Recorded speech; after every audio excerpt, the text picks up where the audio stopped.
Let's do it. I need 6:01. to be turned up, right? All right, it's 6:01. We're going to call the Regional Planning Commissioner meeting of May 28th to order. Can I get a roll call, please? Yes. Rob Pierce, Present? Marilyn Kramer, Michael Flick, Here. David Jockman, Here, virtual. Tina Gonfiantini. Here. Dan Lazareski. Here. Carl Nieberlein, Here.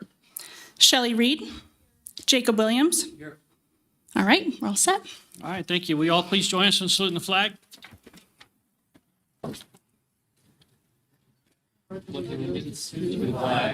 the United States of America, and to the republic for which it stands, one nation, under God, indivisible, with liberty and justice for all.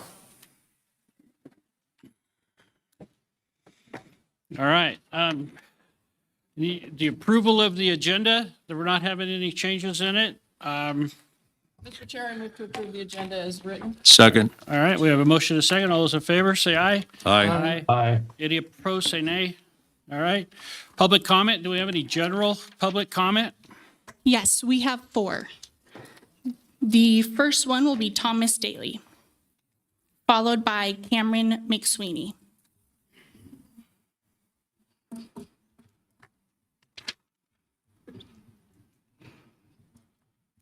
He skipped. Thank you, Commissioners. For the record, I'm Thomas Daly, a resident of Washoe County, and as a matter of full disclosure, a former Washoe County Planning Commissioner. I would ask that my comments be entered into the record tonight for this meeting. As you consider whether the application for the World Properties Sierra Reflections Housing Development conforms to the Truckee Meadows Regional Plan, there would seem to be 3 possible outcomes. First, based on the applicant's experts in the county's commission's approval of their appeal, despite the Washoe County Planning Commission's unanimous conclusion to the contrary, you might conclude that on substance, it does conform to the regional plan. Second, you could find that based on the exhaustive, substantive, and objective public comment you are about to hear from citizen engineers, scientists, and former regulators, that the application on substance does not conform to the regional plan. And I believe there is a third option for you to consider. You can find the application does not conform to the regional plan on procedural grounds, in that the application and record before you are both incomplete and in part factually incorrect. The record is incomplete as confirmed by the County Planning Department admission that they failed to include all of the citizens' public comments from the Washoe County Planning Commission meeting of January 6th before the BCC's meeting of March 10th, an error not corrected by your regional staff in the record before you tonight. The application is incorrect in that the motion to accept a $1 million contribution from the applicant in exchange for Commissioner Garcia's vote to approve their appeal was not legally noticed or agendized for the meeting of March 10th and is now the subject of an open meeting law complaint before the Attorney General, alleging a violation of the law's clear and complete standard. This is an important issue in your deliberations, as the $1 million is both substantive and was a seminal issue upon which the appeal was approved after being added to the motion and after public comment was closed, thus denying the public the opportunity to be heard. Further, the applicant's $1 million contribution is invalid as county commissioners cannot obligate the Truckee Meadows Fire Protection District to do anything. Their March 10 meeting was not convened as a joint meeting of the BCC and the Board of Fire Commissioners. You deserve a complete, accurate, and unbiased record before you to consider this evening. Your staff has not provided it to you. Thank you. Next, we have Cameron McSweeney, followed by Linda Bell.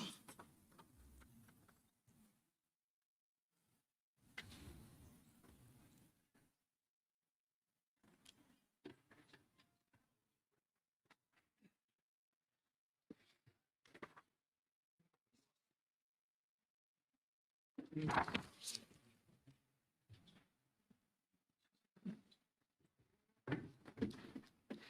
evening. Please enter my comments into the record. My name is Cameron McSweeney, and I am an insurance agent of 25 years, so I am very knowledgeable about our current volatile home insurance industry and how oversaturation and wildfire risk affects our current home insurance climate. Approving the Sierra Reflections housing development is a direct violation of NRS 278160 and will further contribute to oversaturation of risk in rural areas, leaving more homeowners without and struggling to find or afford homeowners insurance coverage. NRS 278160, elements of a master plan, an analysis of the characteristics of the land that is suitable for residential development. The analysis must include without limitation, 1, a determination of whether the existing infrastructure is sufficient to sustain the current needs and projected growth of the community. There is no sufficient infrastructure pertaining to the additional police and fire resources that would be required and needed. The county commissioners at the March 10th meeting promised a $1 million escrow deposit towards a new fire station. However, they also admitted on the record that the existing Fire Station 32 on East Lake Boulevard would end up being closed when the new station is built, with plans to turn it into a seasonal wildfire station, still leaving us with only one fully manned and operational fire station, as there are no funds or staff to provide equipment for an additional wildland fire station. So this station could remain vacant and unoccupied for a very long time. Isn't ultimately leaving us with just one fire station and 940 new homes being built a direct contradiction of the county commissioner's reasoning for securing these funds and trying to make the developers finding issuance not being detrimental? This puts all of the residents of Pleasant and Washoe Valley into major threat of further hardships with homeowners insurance affordability and inability to even be able to find insurance, as most carriers have completely stopped writing business in our area, and the few that are currently insuring our homes are on the verge of doing widespread cancellations all over again due to oversaturation of risk in a small area. On May 5th, 2026, Chief Edwards told the Board of Fire Commissioners during their budget meeting, during item number 13, budget update, that they cannot afford to bond another fire station and that they are going to have to find another way to even build the consolidated Washoe Valley Fire Station. There were still no funds allocated for the new proposed consolidated Washoe Valley Fire Station found at their May 26th budget meeting. This means that not only is there no existing infrastructure, but there is also no funds to be able to build the needed infrastructure in order to adhere to the requirements of NRS 278160. Thank you.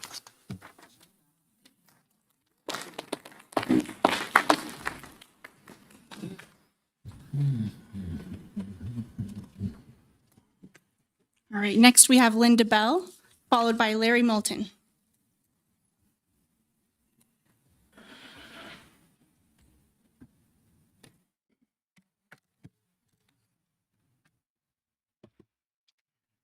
My name is Linda Bell. For 30 years, I've been a resident of Washoe Valley, and I was a 911 dispatcher for the city of Sparks. Please enter my comments and exhibits into your records. With regards to the proposed Sierra Reflections development, a project of regional significance, the NRS 278.0157 clearly defines public facilities to specifically include fire and police services. Thus, public safety needs to be your priority consideration. According to the goals of the Envision 2040 Master Plan and the NRS 2781601, public safety infrastructure must be in place before approving a project like this.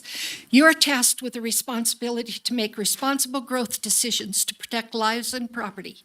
The Washoe County Planning Commission unanimously denied the proposed Sierra Reflections development because they realized that the necessary public safety infrastructure is not in place. Having a new $18 million fire station in the South Valleys is critical infrastructure that must be in place prior to approval of Sierra Reflections. The South Valleys needs the new fire station to be built now. Per Chief Fire Chief Edwards, the funding to build, provide equipment, and fully staff this new station is not currently available, nor will it be in the foreseeable future. World Properties promised to donate $1 million to help build a new fire station is a ploy. They just want this development approved so they as to be able to sell the property, as evidenced by the current listing of Sierra Reflections on the internet, Exhibit A. There is no guarantee that any future buyer would keep this promise.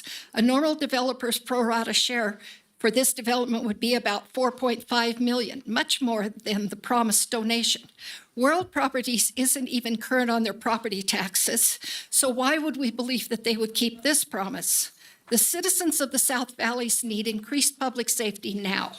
NRS 278.0274 also requires that a comprehensive regional plan must provide and include goals and policies to meet the population expansion needs, including public safety. Adding 940 plus urban homes with 3,000 plus residents in the South Valley's rural area without increasing public safety infrastructure is not in the best interests of the current residents. This proposed development does not meet NRS 278160, NRS 2780274, item 4, nor is it in keeping with the Envision 2040 master plan. Based on the above findings and the current needs for the adequate public safety infrastructure, I respectfully request you deny approval for this proposed development.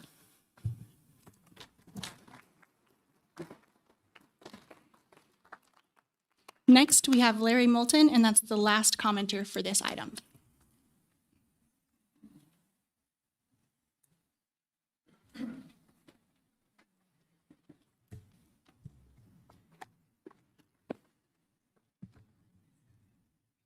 My name is Larry Moulton. Please enter my comments and exhibits into the record concerning Agenda Item 7D. The Master Plan and Vision Washoe 2040 promised that the South Valleys would remain rural. When word that Sierra Reflections application had been resubmitted, a petition of opposition was started. On this petition, there are 1,922 hand-signed signatures of concerned citizens who strongly object to this high-density development proposed for our rural area. In addition, a group of local citizens who are highly qualified by education and work experience in their subject matters formed 20 working groups to review the application. Their exhaustive research documented areas of noncompliance and determined that this application does not meet numerous code findings that must be met for it to be approved. We trust that you have received the 31-page executive summary that was emailed to you that documents over 60 items of noncompliance, and that you see how flawed this application is. Even with planning staff's helping the developer for over 2.5 years, they could not get this application to a point where it would stand up to even the most cursory, honest scrutiny. This project is too large and affects too many people to be approved without a much higher level of scrutiny. Please deny the Sierra Reflections application.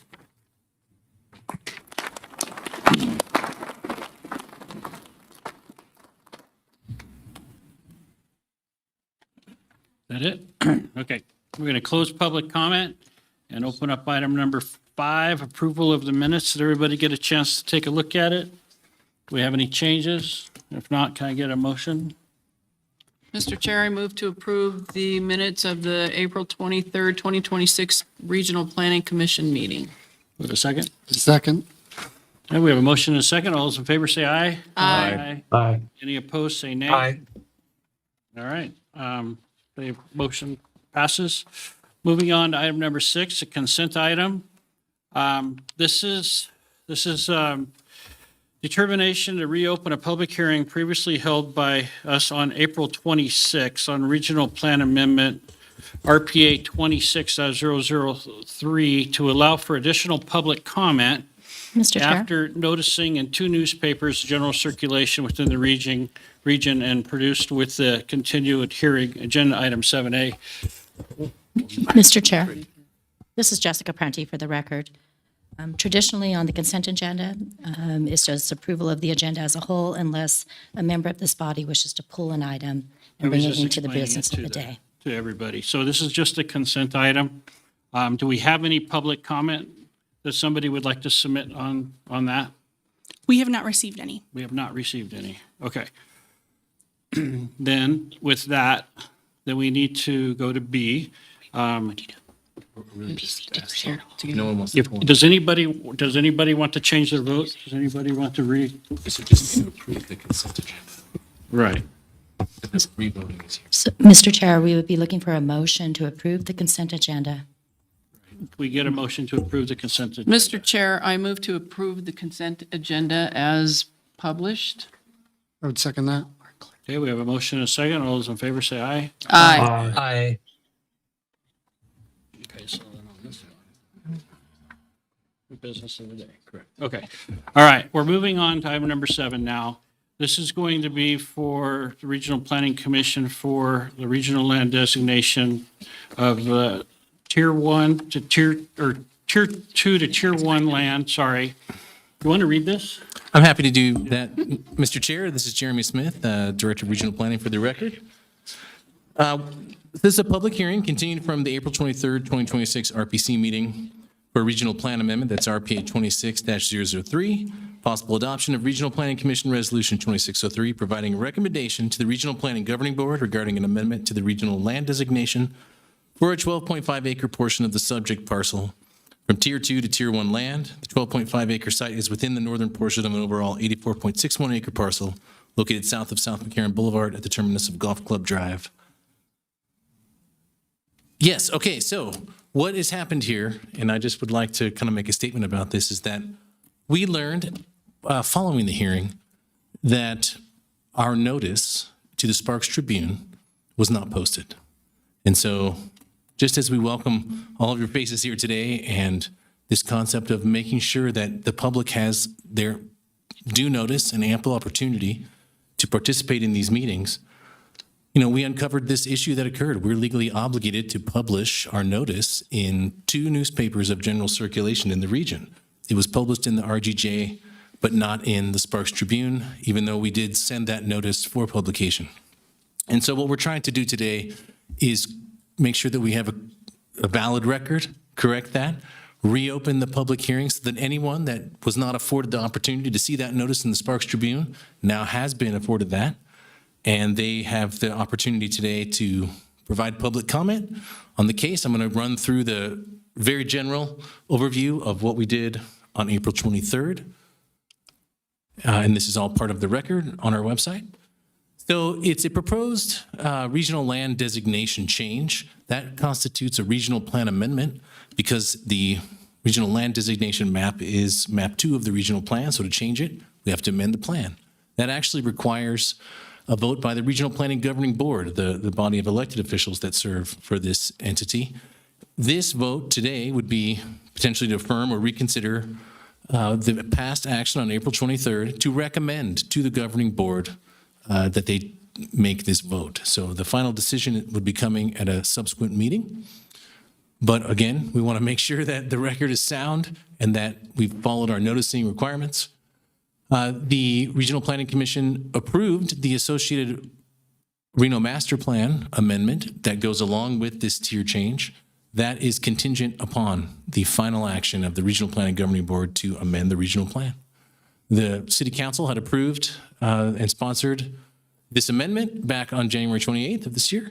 We recommend that the RPC go ahead and adopt Resolution 26-03 and find the proposed master, well, that part we don't need, just adopt Resolution 2603 recommending the tier change to the regional plan. Here's a map showing the change and what it would do. It's there just south of McCarran by the Lake Ridge Golf Course. So I'm happy to answer any questions. With that, we have 2 motions available to you. One is to affirm your previous vote from April 23rd. Another would be to reconsider, and we're happy to answer any questions legal counsel may want to add.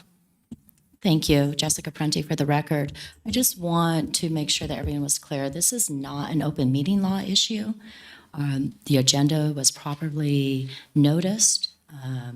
This is a noticing issue specific in our regional planning statutes when a regional plan amendment is going to be, a proposed regional plan amendment is going to be considered by this body and by the governing board. That publication of the notice of that proposed action must be made in 2 newspapers of general circulation. So this is not an open meeting law issue whatsoever. So the process here, we already received presentations on April 23rd. Public comment would be to reopen the public hearing, receive any additional public comment, if any, close the public hearing, and bring it back to the body for their action. Okay.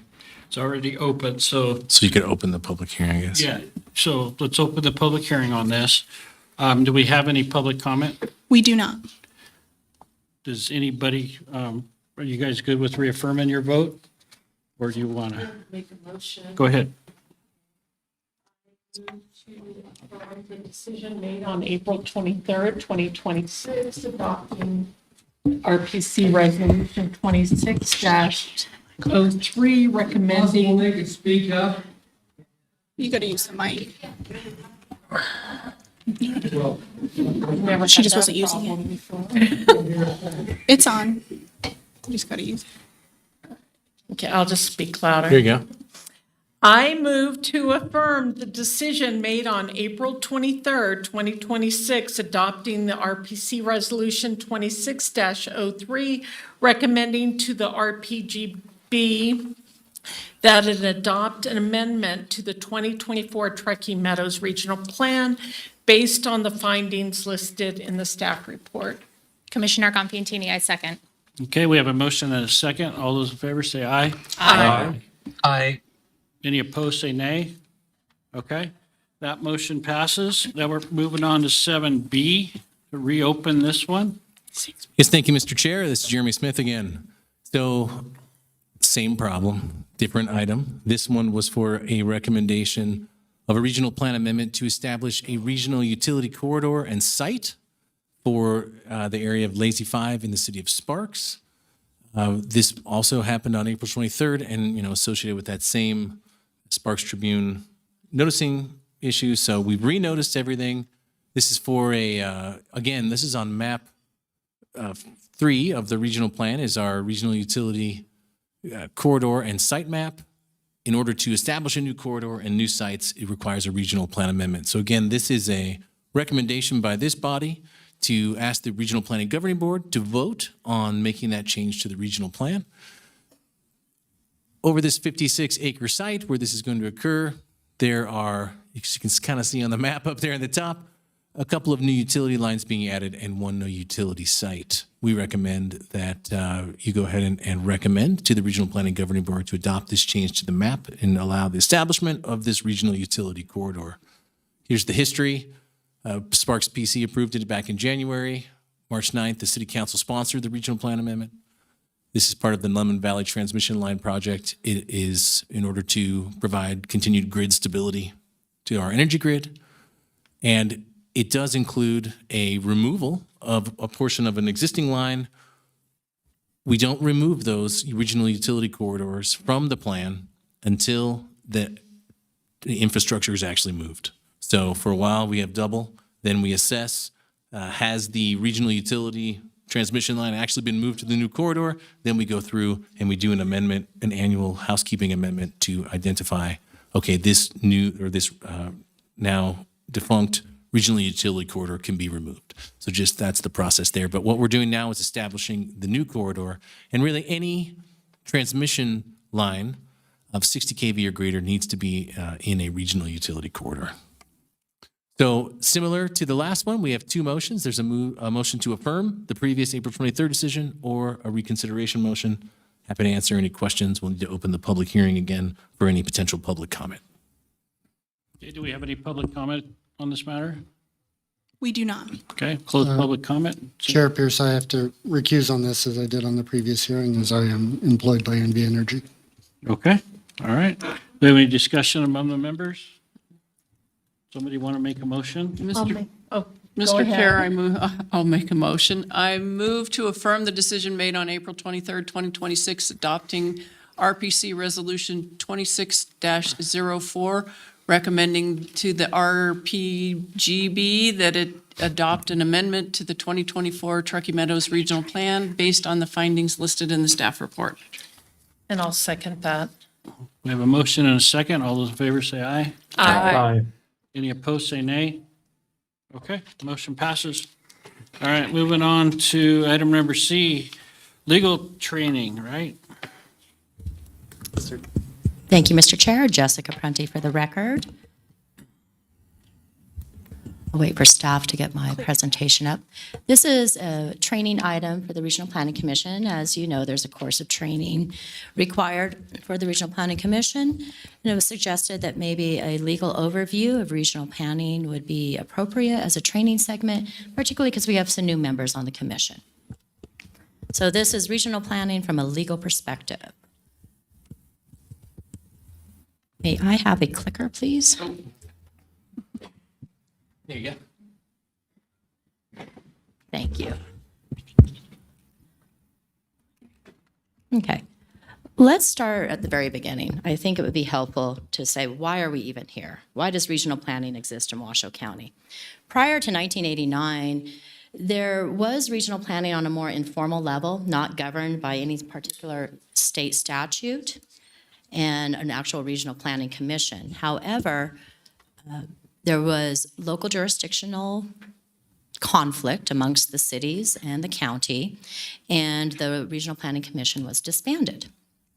That caught the attention of some of our leaders in the Nevada legislature, primarily the esteemed Senator Bill Waggio, Senator Townsend, and Senator Wagner, spearheaded an effort to create regional planning statutes applicable in Washoe County. And so that's exactly what they did. I provided a memorandum to everybody on the body earlier today that is the full-fledged analysis, a white paper, so to speak.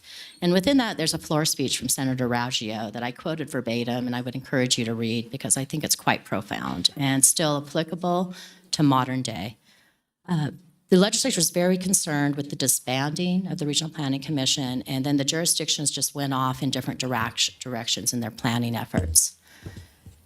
Senator Waggio called out the absolute truth, which is that the Truckee Meadows is a geographic bowl, and growth and infrastructure and development issues cross the artificial jurisdictional boundaries of the cities and the counties. So the legislature deemed in its infinite wisdom to coordinate and mandate long-range regional planning and in order to avoid fragmented local planning and promote regional coordination. They did this in 1989. Sorry. Bear with me. I know we have a long meeting here. I'll try not to get too in the weeds here. So in 1989, our comprehensive regional planning statutes were adopted. Those statutes remain largely unchanged today. There was some amendments over time. Primarily in 91, there was some significant amendments added to add in spheres of influence, which is where cities intend to or might expand and eventually possibly annex into the city jurisdictional boundaries. They also refined the RPC and the governing board roles, and they took time to say these are regional concerns and these are matters that are solely within the local jurisdictional level, and really refine those distinctions. They added legislative findings in 1999. In 2005, public schools were added as a public facility so that the impact of development on those public facilities and the availability of that public facility would be a consideration in regional review. And then in 2011, the legislative findings were retained and affirmed and codified. The statutory framework that was enacted is in NRS 278.026 through 278.029. And in those statutes, the Regional Planning Commission was established, the Regional Planning Agency was established, the Governing Board was established. There was a mandate that the Governing Board and the Planning Commission develop and adopt a comprehensive regional plan and what the contents of that plan needed to be. They also created the concept of a project of regional significance and what type of triggers are utilized to determine at the local jurisdictional level if a project is a project of regional significance. and embedded conformance review criteria for this body whenever a local jurisdiction or an affected entity makes a change to their master plan or facilities plan. Those have to come forward to regional planning for conformance review to make sure they conform with the regional plan. And then additional items of joint planning, spheres of influence, and annexation were addressed in the statutes. I think what's really critical, and you've heard this from me time and time again, is that this body, the governing board, and TMRPA are entities of limited and specific statutory jurisdiction. You are creatures of statute. There are no implied powers that are not outside of the statute. This is very different than the cities and the county. And you cannot draw outside of your statutory boundaries. And the RPGB, is empowered to adopt regulations to implement the regional planning statutes.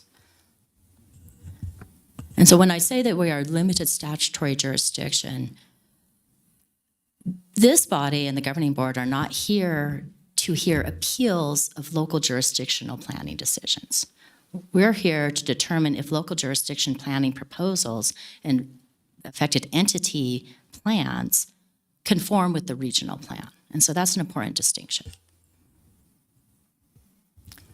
And then in the statutes and through the regulations, there's a real clear distinction between the roles of the Regional Planning Commission and the Regional Planning Governing Board.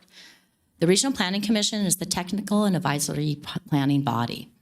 It conducts the bread and butter of your work is conformance reviews. And this is ensuring regulatory compliance with the local jurisdictions and the affected entities that conforms with the regional plan.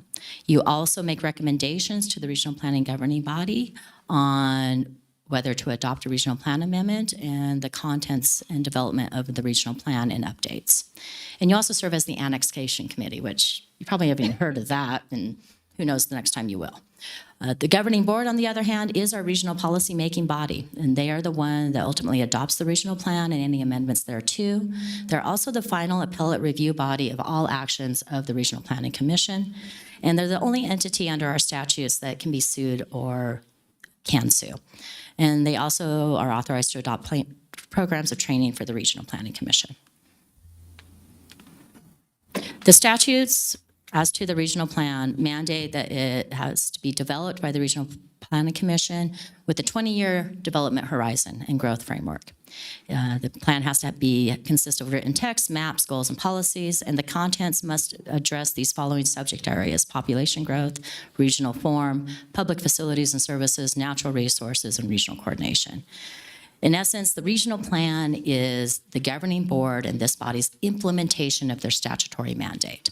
And the regional plan policies function as the conformance review criteria when you conduct your conformance reviews, which I'm going to talk a little bit more about here soon. So after the 1989 adoption of the regional planning statutes, the first plan that was adopted in 1991, then there was another plan in 1996. Then with the 2002 plan, litigation ensued amongst the local jurisdictions and other affected entities in regional planning. And there were settlement agreements brokered 2002 and 2005 that really ended up shaping the plans thereafter. One of the central concepts that came out of the plans is the Truckee Meadows service area, which you will know on your regional form map in the regional plan is the big black boundary that was determined via litigation, negotiation, and consensus eventually to be where everyone thought growth would occur within a 20-year horizon. Now, and then the 2007 and 2012 plans were virtually identical. They were loaded with a lot of policies. There were some redundancies. They emphasized jurisdictional boundaries and service areas and intergovernmental growth management. In 2019, there was a huge shift away from that. We basically erased the jurisdictional boundaries and moved to a regional tiering system within the TMSA.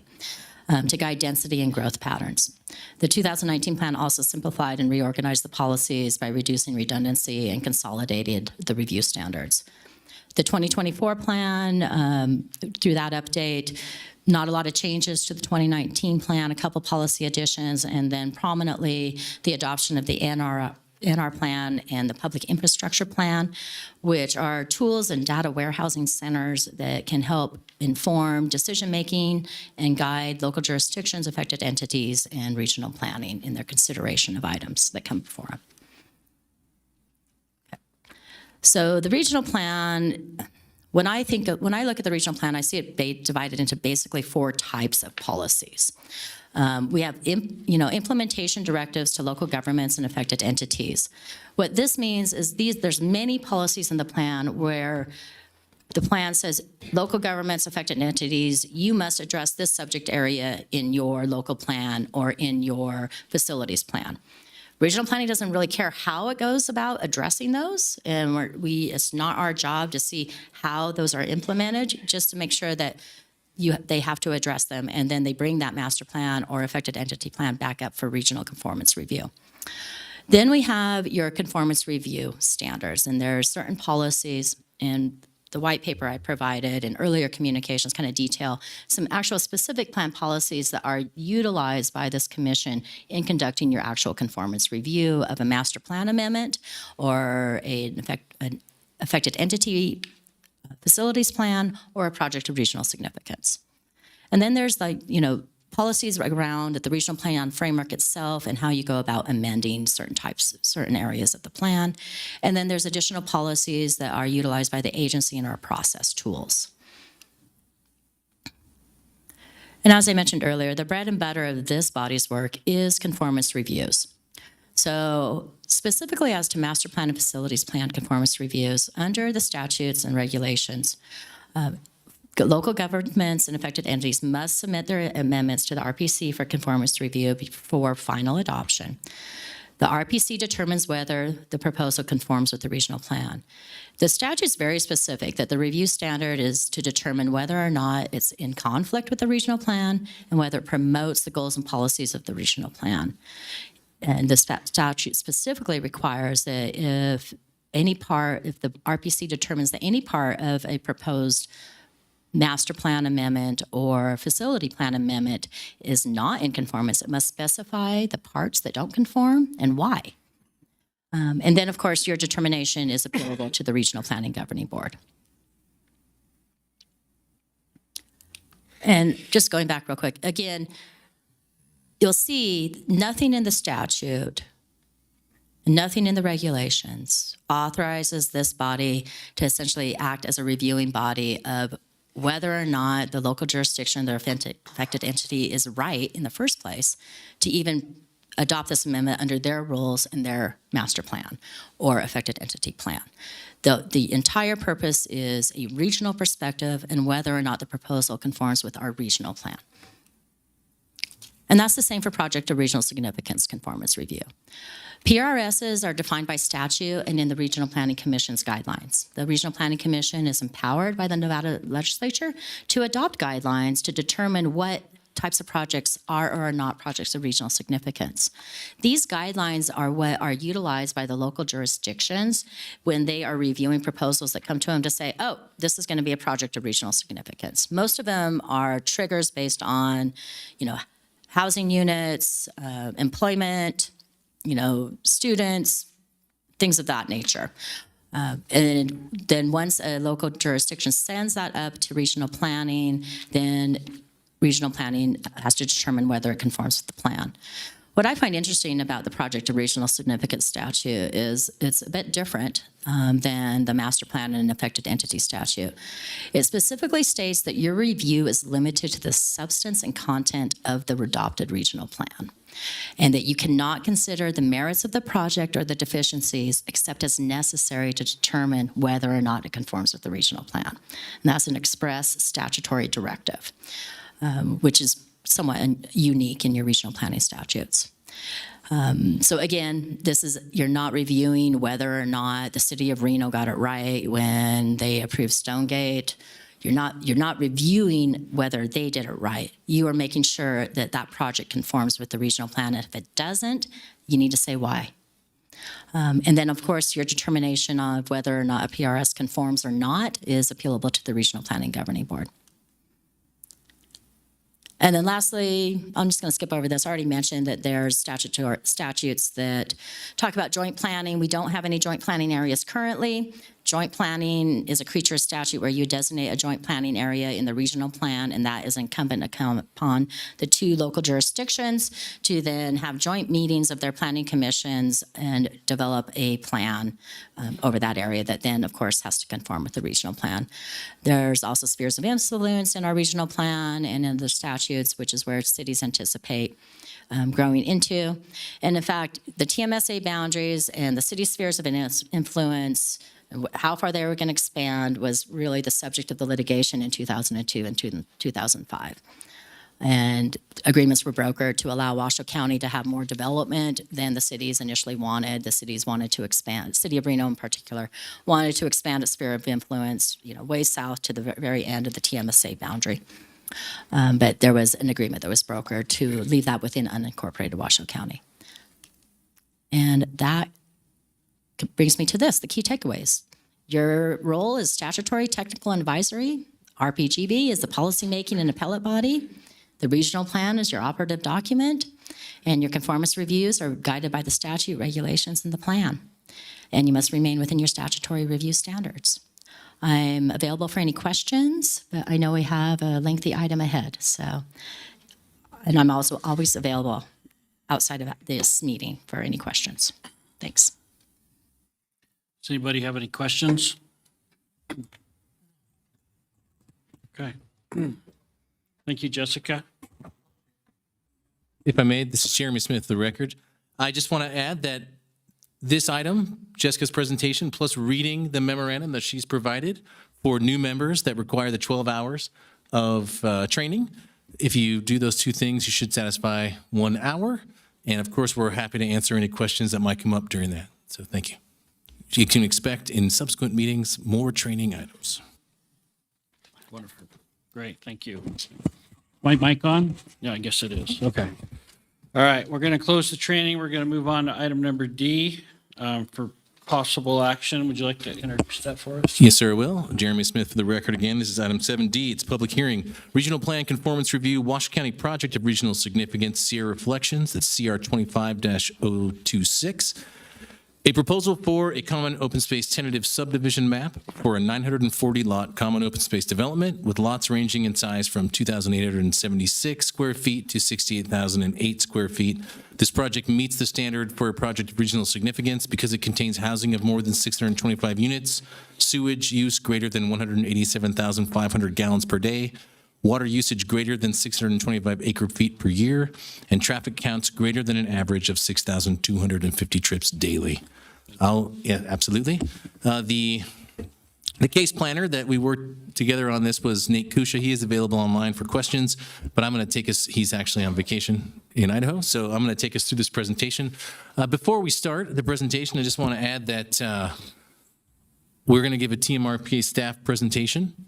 Then there's going to be a brief presentation by Washoe County staff, followed by a brief presentation by the applicant's interested party. That's how we refer to it. In this case, Washoe County, who approved this ultimately through their process, is our applicant to regional planning. But we also want to hear technical details from their applicant, which is we refer to as the applicant's interested party. Following that, we'd answer any questions or throughout that process, and then open the public hearing for all of you folks that are here tonight to be able to speak your mind. We're going to start with a 10-minute presentation for a representative of a group of folks here. I don't know if they have a presentation, but they're going to be first. And then we'll start going through the received public comment, 3 minutes each. We have, in discussions with the chair, we've just sort of discussed that 10 p.m. is probably a good stopping point if we can't get through all of this tonight. And so what we may do, if we get to that point, is offer the notion of a continuance to, not finally decide the item tonight if we get that far into it. But if that happens, we would plan to, within about a 2-week time frame, schedule with these folks a special meeting to bring this item back and continue hearing the public comment. We want to make sure everybody has a chance to speak and we're able to consider all of your comments in this. So that is potentially on the table, and I defer to the chair to make that call. We may also want to take periodic, or at least one break during this, depending on how long this goes. So with that, I will start in on the presentation. Thank you. Yes, sir. I have a disclosure. I just wanted to say that Jeremy and I met with Ken Crater, Dave Silgrove, and Doug Thornley about this project. We met together, and I do not think that it's going to affect my voting ability. Thank you, Mr. Chair. Mr. Jessica Chair, I Penney have for the a- record. Any other disclosures? Mr. Chair and members of the commission, this is Commissioner Jocham, and I am employed by a civil engineering firm that is currently in discussions regarding the possible provision of professional services related to the proposed development associated with this application. Based upon that relationship and out of an abundance of caution, I will abstain from discussion and voting on this matter. Thank you, Madam Clerk. Please accept this disclosure on the record. I will now refrain and turn my camera off since I'm virtual. Okay. All right. Thank you. Go ahead, Derek. Thank you very much. Jeremy Smith again for the record. So taking us through our presentation. Again, this is project CR 25-026 PRS, or Project of Regional Significance Conformance Review. Click. Was that it? Yeah, there we go. Okay, thank you very much. So first, I'd like to orient everyone to the map. The map on the right is our map 2, the regional form map from the regional plan. And the black outline that Jessica mentioned during her training is the TMSA boundary. We're going to zoom in on that in a second, but what you can see, I hope, from this one and future maps that I'm going to show you, is that this orange subject site, the Sierra Reflection Site, is actually included inside the TMSA boundary. The proposal is for a 940-unit tentative subdivision map, as I mentioned in the item title. It's triggering the PRS thresholds for housing. It's greater than 625 units. The sewage is greater than 187,500 gallons per day. The water is greater than 625 acre feet per year, and traffic is greater than 6,250 average daily trips. After looking through the regional plan policies governing this review, our staff, including myself, recommends that this project of regional significance does conform with the 2024 Truckee Meadows Regional Plan. It is 759.7 acres. They're located in the southern part of the TMSA, in between the interstate and Highway 395, south of Pagney Lane, between Pleasant Valley and Old Washoe City. As part of this proposal, 460.1 acres of that 759 acres are proposed to be designated as public open space. This is in the third tier, tier 3, and a small portion, which is pointing down there on the far western margin of that orange boundary, exists in the rural area. Most of this is in tier 3, so the tier 3 regional land designation, which I'll talk about as we go forward. Trevor Lloyd, staff from the county, is going to go into, I think, a little more detail on the history, but just briefly, the background, as we understand it, this back in 1984 had been approved for kind of a commercial use, 250-room hotel, casino, and some 550 condominiums. During the 2002 regional plan update, as was referenced during the training item, there was sort of a movement by the city of Reno to include this area in their sphere of influence. And as we mentioned, the sphere of influence indicates the 20-year forward-looking boundary that a city would look to annex into their city. It doesn't constitute an annexation, but it is sort of a signal that that would be happening.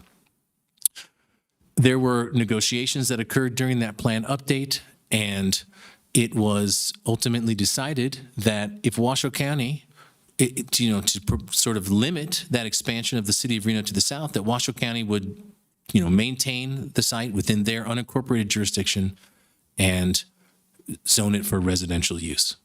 So in 2004, the Washoe County Master Plan Amendment set the land use designations of suburban residential, rural, and rural residential.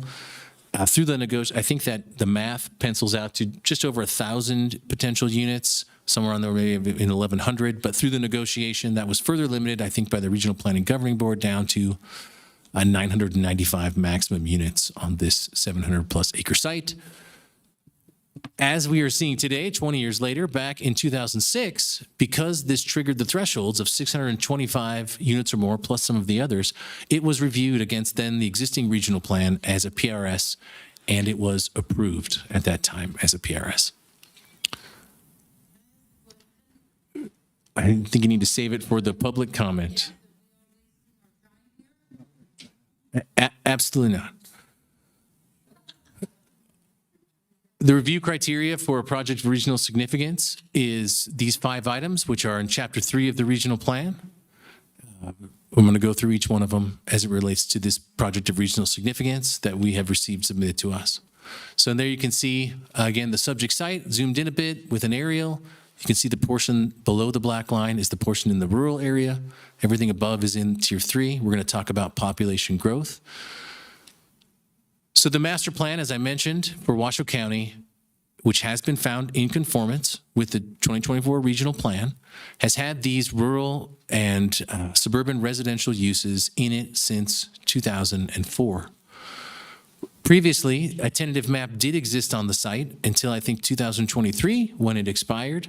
And we have, through our process of modeling and looking at future forecasts of population growth, included this area for housing units into the models that say get presented to the Regional Transportation Commission for their facilities plans, and also to the school district and other entities, the local jurisdictions, so they can understand where we think growth may happen in a 20-year horizon. So this area has been considered through that.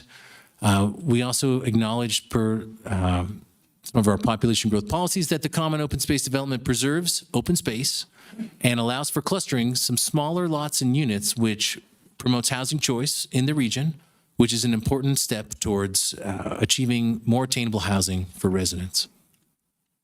So that's the population growth side. In terms of regional form is really about the Truckee Meadows service area, the tiers that were described, the regional land designations.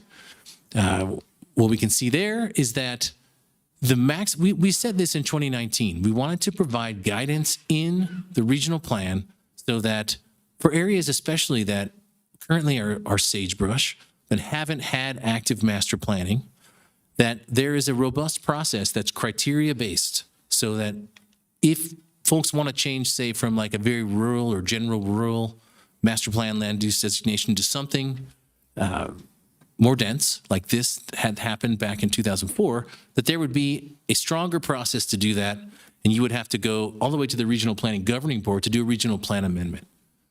The difference here is that this happened 20 years ago, as I just explained, and it is already in the master plan for Washoe County. And so even though for Tier 3 areas, really the density allowance is the existing allowance. And so the fact that these master plan land use designations exist inside the Washoe County master plan already and has been found in conformance, there is no request to change that. So no tier change is required for this.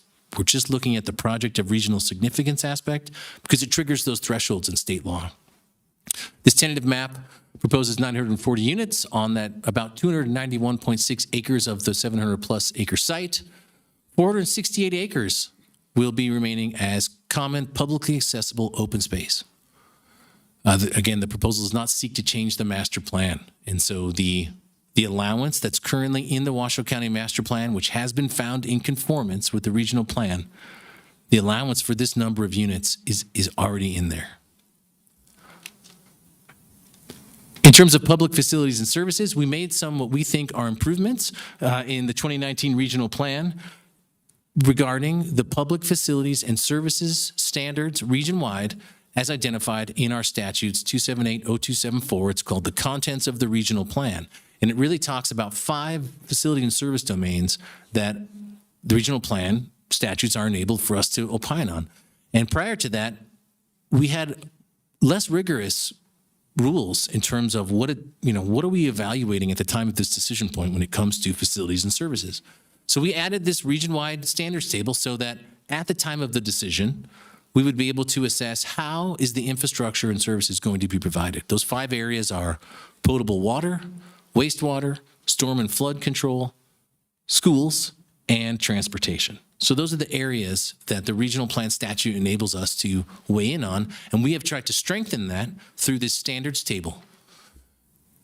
So we've looked at the standards table, that's policy PF1 of the regional plan, and addressed those 5 areas. In terms of the potable water service, it will be provided by TUMWA through a series of municipal wells and storage tanks and water rights obtained through the Rule 7 TUMWA Water Rights Bank purchased.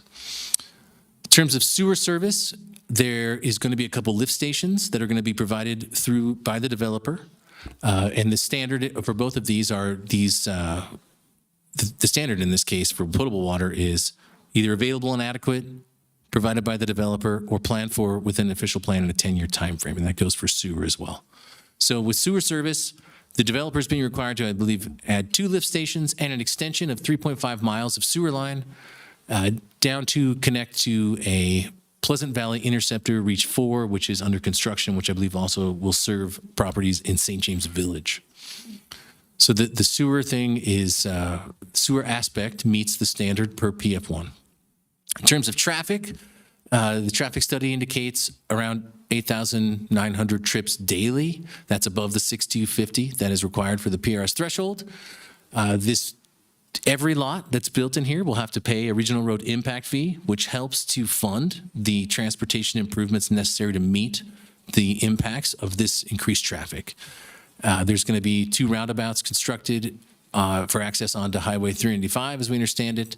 And given the installation or construction of the interstate above the site on the hill there, the old 395 has the capacity to accept the 8,000 plus trips daily. Well, Come on, please, thank you. Come on. the Washoe County School District has indicated that for schools, they can accommodate the student generation from the 940 units at Pleasant Valley Elementary, Hurls Middle School, and Galena High School. That's directly from the school district. And finally, Washoe County is in charge of the stormwater improvements, and that has been through the process. They're, going to maintain existing drainage patterns, and the downstream discharge will not exceed pre-development conditions. If we want to get further into that, we have Washoe County staff. What about the Superfund? Come on, guys. Hazardous waste site. Will you guys please let him do his presentation, please? I understand, but let's do it at public comment. Let's do it at public comment at the right time, please.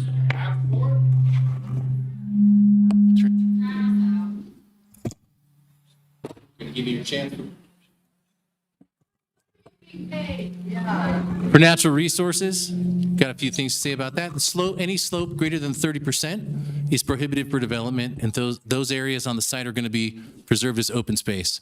About 468 acres of the site will be open space, publicly accessible. So everyone, currently it is open land, and while folks may access it, realistically it is not designated open space. This change will actually create 468 acres of publicly designated or designated open space for public access that includes about 8 miles of trails, supports regional trails connectivity, and equestrian uses, including a link for the historic Virginia and Truckee Railroad Trail. My understanding is that protection of the critical stream zone areas along Steamboat will be fenced, so those areas aren't going to have trails, and they're not going to have public access. They're going to be left fenced to, excluded, basically. There's going to be biological resource assessments prepared, one for migratory birds, a study for monarch butterfly and any milkweed, a snag and tree roost survey is required, and finally, there's a requirement that the Nevada Department of Wildlife approves a submitted wildlife mitigation plan. So those are conditions of the approval from Washoe County. Finally, go back one. We want to talk about regional coordination. We're always coordinating to the degree possible with all entities and jurisdictions, interested parties such as yourselves that have contacted me through the process to make sure that we are getting as much information as we can. I'm happy to see everybody here to give us your opinion about the site. We weren't going to listen. And that is your right, and it's a hallmark of our democracy that I very much appreciate. So thank you for being here and participating. In terms of regional coordination, we also provided an initial review memo back at the beginning of this case to ensure that our thoughts at the very beginning of the Washoe County Development Review process and links to the regional plan were considered. So there's a motion, but we're not going to hear that yet because next, absent any questions that folks want to ask me right now, we're going to hear from Washoe County staff with more detail from the Washoe County perspective.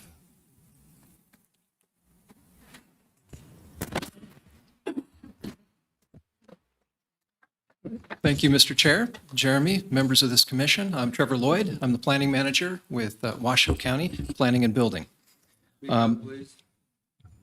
Yeah, also with me tonight, thank you, are representatives from Washoe County, particularly Dwayne Smith. He's the director with the Washoe County Engineering and Capital Projects. Also, Wes Rubio from Northern Nevada Public Health is here as well. And hopefully, if I can't answer the questions, one of our team will. Jeremy did a great job and probably covered a good deal of what I was going to cover also, so I'll keep this relatively short. And I just was hoping to go through some history of the site. Let's see. Again, on March 10th, the County Commission reviewed and approved the appeal of the Planning Commission's denial of the Sierra Reflections tentative map. As indicated, it is a common open space 940 lot subdivision, 760 acres for the entire site, over 29 parcels within the South Valley's planning area. The parcel sizes will range from 2,876 square feet to just over 68,000 square feet. The project involves substantial grading, including approximately 3.6 million cubic yards of excavation. Also associated with a tentative map request was the request to construct 2 water storage tanks, 2 sewer lift stations, and 3 bridge crossings. The subject property has a lengthy history of project entitlements. I know that Jeremy did a good job of identifying those. Let me go into a little bit more detail. Prior to 1984, the parcels were zoned both tourist, commercial, and general rural. In 1984, there was a large project that was approved by Washoe County. This included a 550-unit condominium complex, as well as a 250-room hotel, casino, and resort. During the 2002 regional plan update, the city of Reno was to take these properties as well as several thousand properties to the north as part of the Reno sphere of influence. Following the adoption of that 2002 regional plan update, Washoe County filed a lawsuit against the Regional Planning Governing Board, which resulted in a settlement agreement between the parties involved. As part of the settlement agreement, Washoe County was to downzone this property into a lower intensity residential zoning. That zoning is in place to this day. In 2004, Washoe County amended the comprehensive plan, changing the land use to its current density, which is just over 1,000 dwelling units. The original Sierra Reflections tentative subdivision map was approved in 2006 for 938 lots. And over the years, they received a series of extensions through several development agreements with Washoe County. However, that map did expire recently within the last few years, and the applicants have reapplied. They reapplied back in 2024. The tentative map before you tonight for Sierra Reflections was denied again by the Planning Commission on January 6th, and that appeal went to the County Commission on March 10th, where the County Commission overturned the decision of the Planning Commission. Why was it denied? Again, the tentative map was approved for 940 residential lots, which is under the maximum current density. This development is located within the TMSA at the south end of Pleasant Valley. Again, this tentative map exceeds 4 of the thresholds that trigger the project of regional significance. Those are on the overhead above. Also, again, as I indicated, with me tonight is Dwayne Smith and Wes Rubio. That concludes my presentation, and I'm available for any questions that you may have.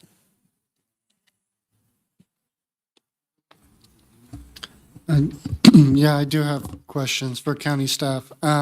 When this came before the County Planning Commission, I wasn't able to make the finding about there being infrastructure to serve it because the previous tentative map expired per the applicant's statement due to the unavailability of sewer service. Do you have any update on the progress in development of sewer service or when that might exist such that it would allow the actual construction? Yeah.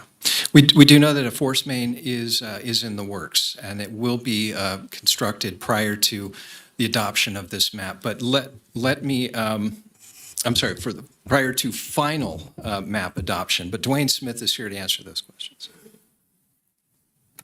Good evening, for the record. Dwayne Smith, Washoe County engineer.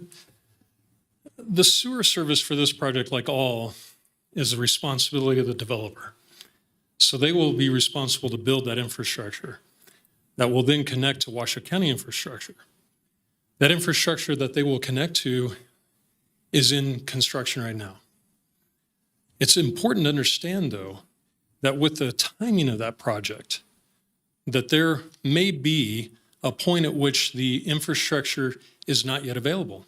But I want to give you the assurance that there is actually an alternative alignment that is in existence today that will allow for the development to move forward with up to 400 units of new residential, even if Washoe County wasn't able to complete that portion of the Pleasant Valley Interceptor Reach 3.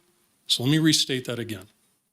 The developer is responsible for building all on-site and off-site infrastructure to convey sanitary sewer flows to an agreement point where Washoe County is extending the Pleasant Valley Interceptor Reach 3 to. That will allow for all future development from Sierra Reflections, St. James's Village, as well as other development in the area for municipal sewer service as conditioned as part of this project. In the event that they are in advance of Washoe County completing the project, there is existing sewer service on the east side up to 400 units. Washoe County initiated construction of the Pleasant Valley Reach 3 interceptor approximately 4 weeks ago. This is about an 18-month-long project. I have full confidence that Washoe County will complete the Reach 3 portion before the Sierra Reflections development extends their off-site sewer to that point of connection. They have not submitted final plans, which is a requirement. That will be a relatively lengthy process. Those plans will go through review and make sure that they conform with Washoe County standards. They must conform with Washoe County standards or the infrastructure won't be accepted by Washoe County. That process is, I will tell you, a relatively lengthy process. Again, I'm fully confident in the existence of the conveyance infrastructure connection for this development, as well as other developments in the South Truckee Meadows. I want to make a second point. It's not just about conveyance. It's also about treatment capacity within a treatment plant. Washoe County completed 120 million plus expansion of the South Truckee Meadows Water Reclamation Facility last December. That facility now has the capacity to handle anticipated sewer flows through 2040, possibly as far as 2045, depending upon the rate of growth. So I want to give you full confidence that both the existing wastewater treatment facility, which will provide wastewater service for this project, has sufficient capacity for this project, and all other planned projects or unplanned projects up through 2040. No issue. The conveyance capacity in the interceptors, even though the interceptors are not constructed yet, they are under construction, and I'm very confident that we will beat our construction project will beat the permitting and the process for the applicant's off-site sewer. I have no concerns with sanitary sewer capacity for this project or other projects in the South Turkey Meadows in this area. I'm Thank you. available for any questions. Chairman, the water is provided by the Truckee Meadows Water Authority. While we do not actually go through the conditioning and approval processes for the water, that is part of our process in bringing the project to you and when we brought it to the Board of County Commissioners. So the same assurances can be made for that water. Okay, thank you. Does anybody else have any other questions? I do, Mr. Chair. Dwayne, you talked about the capacity of the South Truckee Meadows Water Reclamation Facility up to 2040. We're now in 2026, so it's less than 20 years. And you said possibly 2045. So we're looking at still less than 20 years, that capacity will be maxed.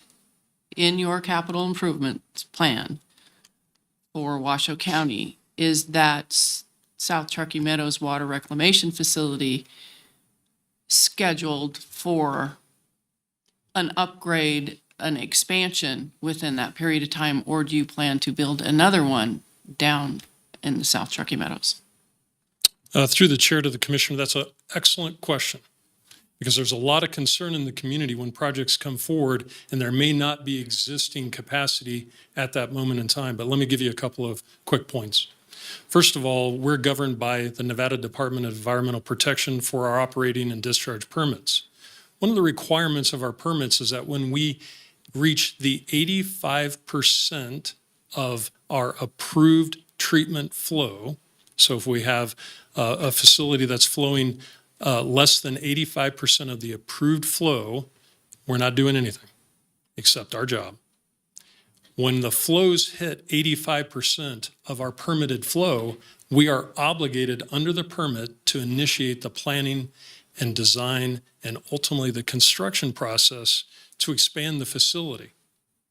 We don't do that in advance. We plan through facility planning efforts to understand, working with developers, working with land planning folks such as our Jeremy Smith here, to understand the timing so that we are never found in a position where we do not have capacity in the South Truckee Meadows. That's a great question. I want to also reaffirm that that's exactly why we initiated the expansion of the South Truckee Meadows plant about 7 years ago. So it takes a while to build this capacity, right? It takes a while to identify the need, then to design for that, to permit for that, to construct that, and receive the permits to do that operation. So it is a complicated process. But when we're initiating those processes, we're governed again under that permit. So let's say then in 15 years, things have changed, and we're now at 85% of our capacity. We will initiate that process so that we stay in conformance with what the state of Nevada requirements are. Let me just say one quick thing. We don't build sewer capacity in treatment facilities before it's needed, because it costs an awful lot of money to operate and maintain something when there is no fees coming in the door. We're very diligent about what we do for our sewer treatment plants, making sure that there's available capacity when that capacity is needed. Thank you. I appreciate the answer. Have any questions? No? Okay. Who's next? Thank you, Mr. Chair. This is Jeremy for the record. Jeremy Smith. Next, we have the applicant's interested party. We're going to hear a presentation from the landowner and developer.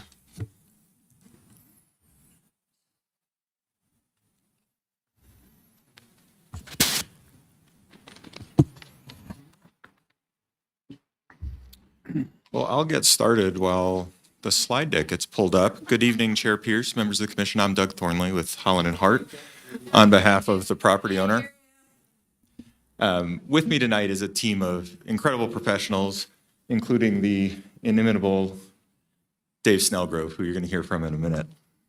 We appreciate your attention tonight at the culmination of a journey that started more than 40 years ago with the Jubilee Casino, which actually existed there on the site and was enjoyed by many. down there in the valley, but that has been anticipated in this community and through the regional planning process for at least the last 20 years, as you've heard. I won't belabor the point of the history and the circumstances that brought us all here together tonight, but we do appreciate your staff's thorough review, Dr. Smith's guidance through the process, and the recognition that the project as proposed conforms with the regional plan. Like I said, I won't belabor the history or how we got here. I think you heard that from Ms. Prunty. I think you heard that from Dr. Smith. I know you heard that from Mr. Lloyd. What I would do is urge you to reflect on the training that you received this evening and stay within the guideposts of the statute. You're going to hear an awful lot of public comment. It's not your job to relitigate the objections or the findings of Washoe County. Make sure you stay focused on the 5 areas of review that are included in the regional plan. Again, obviously, we support the recommendation of your staff.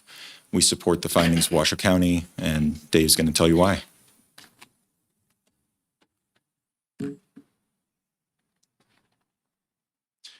For the record, Dave Snellgrove. I'm the planning manager with Bowman Consulting Group. We're on the slide. As noted in the staff report and has been identified by Jeremy Smith, the analysis by your technical staff has identified this does conform with project of regional significant requirements that you have to look at. Excuse me. This is in Tier 3, which is identified to be an area of priority of the urban core. You have Tier 1, 2, and 3, and those are areas that are prioritized for development in the region. This is not in a rural area as defined by Washoe County or by the regional planning. The identification, the map up here, kind of colored like a stop sign. The green is the 0 to 15% slopes, your best areas for development. The reds are your 30% steeper. There's some yellows and oranges in there. They're a little hard to see on this slide, but those are your 15 to 30s. And those you can develop in, but the 30% steeper ones. If you take a look at map 4 in the regional plan, you'll see that this corresponds to the development constraints map that's identified in map 4. Those red areas are what form the primary development constraints on the site. So we're preserving those slopes. You can see our patterning there, and the development areas are within the areas of 0 to 15% slope. They're not within the development constraint areas.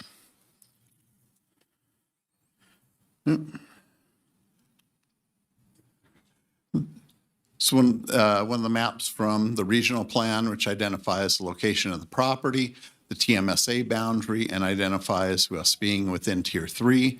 The Truckee Meadow Service Area is identified as areas within which municipal services and infrastructure will be provided. It's been identified. Dwayne Smith got up. There's been some questions about the infrastructure provisions in sewer and water primarily that were the discussion. These are areas that are supposed to be getting sewer and water and have been that way for quite some time in the regional plan. This is a map from your TMSA area neighborhood types. I know Jeremy, I think he had the same map up. He put a block over our area, but you can see the blue area down there at the bottom. That's approved plan communities that exist currently within your 2024 regional plan. We are going to be clustering housing, saving open space. I'll get onto some more of the open space in just a minute. In a little more detail, covered some of it. We are not asking for annexation by the city of Reno. It's been identified. Now we'll reiterate that we are not asking for a master plan. We are not asking for a zone change. The master plan and the zoning designations have existed for over 20 years on the property. We're looking at this just purely bringing a project that was previously approved for 938 lots and now proposed for 940 back, and it has been reviewed under the current standards, and that was one of the reasons why the development agreement wasn't continued. A lot has changed over 20 years, and they asked that we review it under the current standards. One of the big things that was reviewed was mercury. We have an 8-foot cap that we're doing. Regional Planning reviewed the Daybreak subdivision, which I think is now called Talus Valley. That had mercury on the site too. That has a 4-foot cap.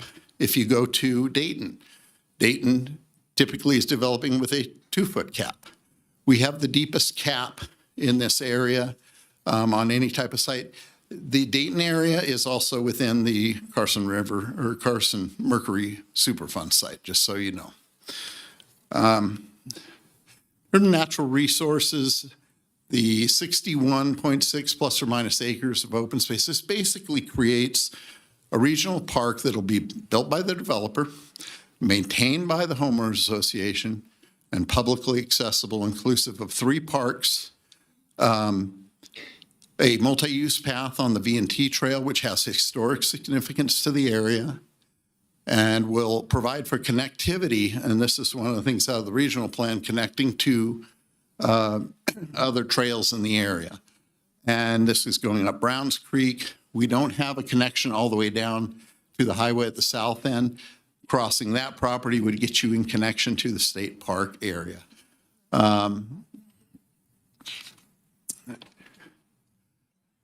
The infrastructure, facilities and services were talked about a little bit earlier. The developer will be funding the water, the sewer, road improvements, parks, trails. They have also the storm drainage. They've got to deal with the storm drainage issue. They can have no net increase of runoff on the site, one that's not necessarily funded particularly by the developer, because we can't do impact fees or things like that in Washoe County or in Clark County schools. And it has been identified, and it's been identified multiple times through this process and tonight, that the Washoe County School District has identified that they do have capacity to serve. I'll turn it back over to Doug.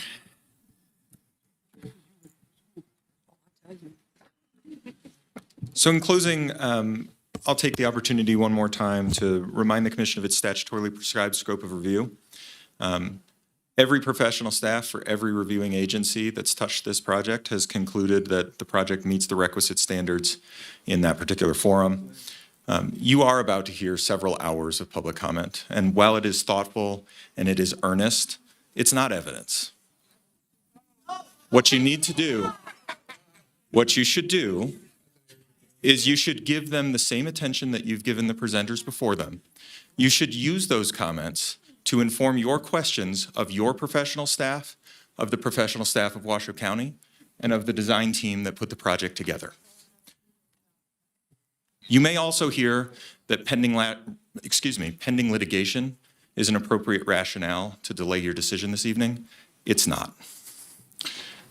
The petitioners in those cases are not entitled to a de facto injunction at the expense of the applicant's due process rights. If they want to pursue that forum, they can do it in the court where they are litigating their case.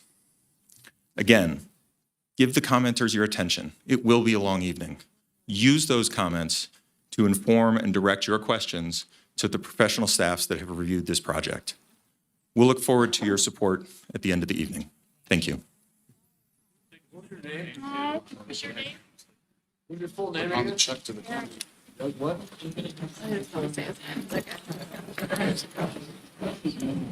Why does this keep? Last presenter, you stated that there was an 8-foot cap on excavation. I had thought it was taken down to a 4-foot cap. So I'm a little bit confused. No, the capping in the Meadows area, which is the lowest part of the site, at the northern end, we're not disturbing that ground. We're building 8 feet of clean soil over that. That was requested. That was a lot of the discussion and time. We probably spent 9 or 10 months working with the health department, engineering and planning. We had started at 4 feet of cap, and that got moved up to 8 feet. So we're not digging out any of that dirt unless there's some that needs to be removed in certain spots.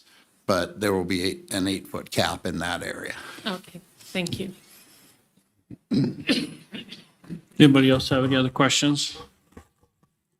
No? All right, we're going to close that. It's 7:25. We're going to take a 10-minute break, and then we'll come back and hear public comment. All right, ladies and gentlemen, let's go ahead and get started again. All right, it's 7:37. We're going to bring the meeting back to order. All right, we're going to open up public comment. We just got a couple rules here.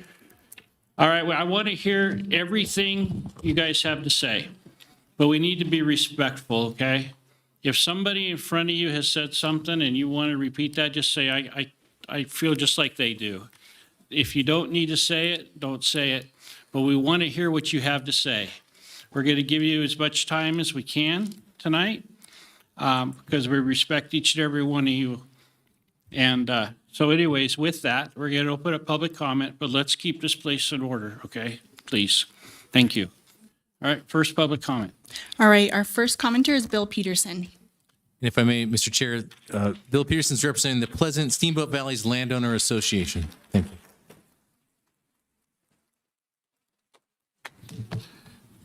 There's a first time for everything, and applause. I never got that before. As you can tell, commissioners, from my costume, I'm an attorney.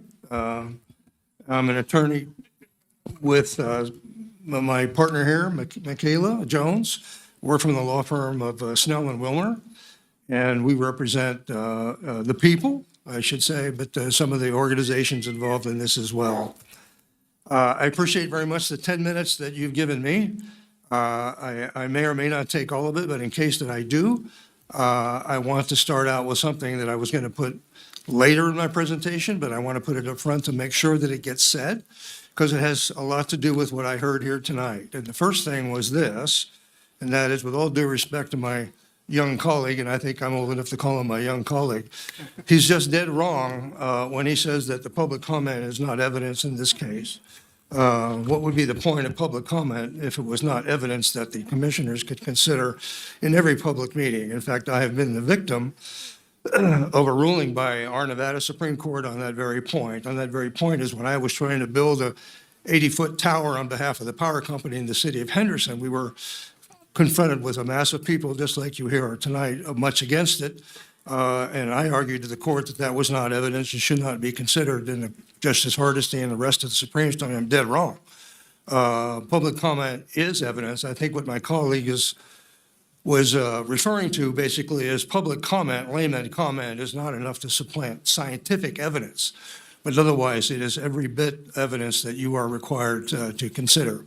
The second thing I want to make sure that I get communicated to you all, in case I don't have time to repeat it later in the context of my presentation, is this. And that is, I heard from Attorney Prenti, who, by the way, I know to be a very excellent tax lawyer, in the presentation, which I very much appreciated. But she, along with one of the commentators, and I think counsel, indicated to you that you do not sit here as an appellate body and cannot consider the merits or demerits of a project. That is for the county, and basically you're confined to only determining whether or not the project conforms with regional planning. Now, I will quote to you a section of your own manual where what that manual says, and it's based on the statute that governs that manual, which is that, yeah, well, it is true that you do not consider the merits or demerits of a project on the same basis as the constituents of the county, being the Sparks City and the City of Reno, rather, City of Sparks and Washoe County, to the extent that the information of the facts and the material that are relevant to your determination of whether this project conforms or does not conform also implicates or involves matters that the county itself considered, does not preclude you from considering that. You are not a rubber stamp. You are not required to accept findings to the extent something that is relevant to your determination here was also considered by the county when they passed it, it doesn't bind you. You are enabled to consider that independently and should consider it independently. I wanted to make sure that I got that out. Oh, the last thing I wanted to make sure I got out was this. Actually, two more things. One is I listened intently to the questions from Ms. Kramer about the sewer. I couldn't quite hear what some of the answers were, but what occurred to me when I heard that presentation was it didn't sound to me like they have the sewer commitment capacity lined up. That they have enough maybe for 400 units or something of that nature, but they don't have it for the full 900. I may have misunderstood that. I'm not sure I'm correct, but that is what I heard. I'm also a general counsel for a sewer district, and one of the questions that would be asked is, how much of that capacity that is left is going to be consumed by this project? In other words, if you have to get up to the 85%, and that's the trigger, and then you've got a huge capital outlay in order to expand that plant, which everyone knows here is considerable, that is something that I think needs further inquiry and information. The next thing I wanted to mention before I actually start is the fire. And that is when I saw Mr. Smith's presentation, and he put his PowerPoint up there on the facilities. One thing that was not on that list was fire, and it should be. I know it is not in your plan document about fire in the facilities, but it is in the law that the fire is a facility, and it is in your own glossary that fires are a facility. There's been no mention of fire whatsoever. I do know a lot of people are going to talk about fire. The point to be remembered here is that all we have is a commitment from this developer, I believe, is maybe $1 million in order to contribute to a fire station. Nobody has committed to build it. Nobody has said they're going to build it. There's no assurance that it's ever going to be built.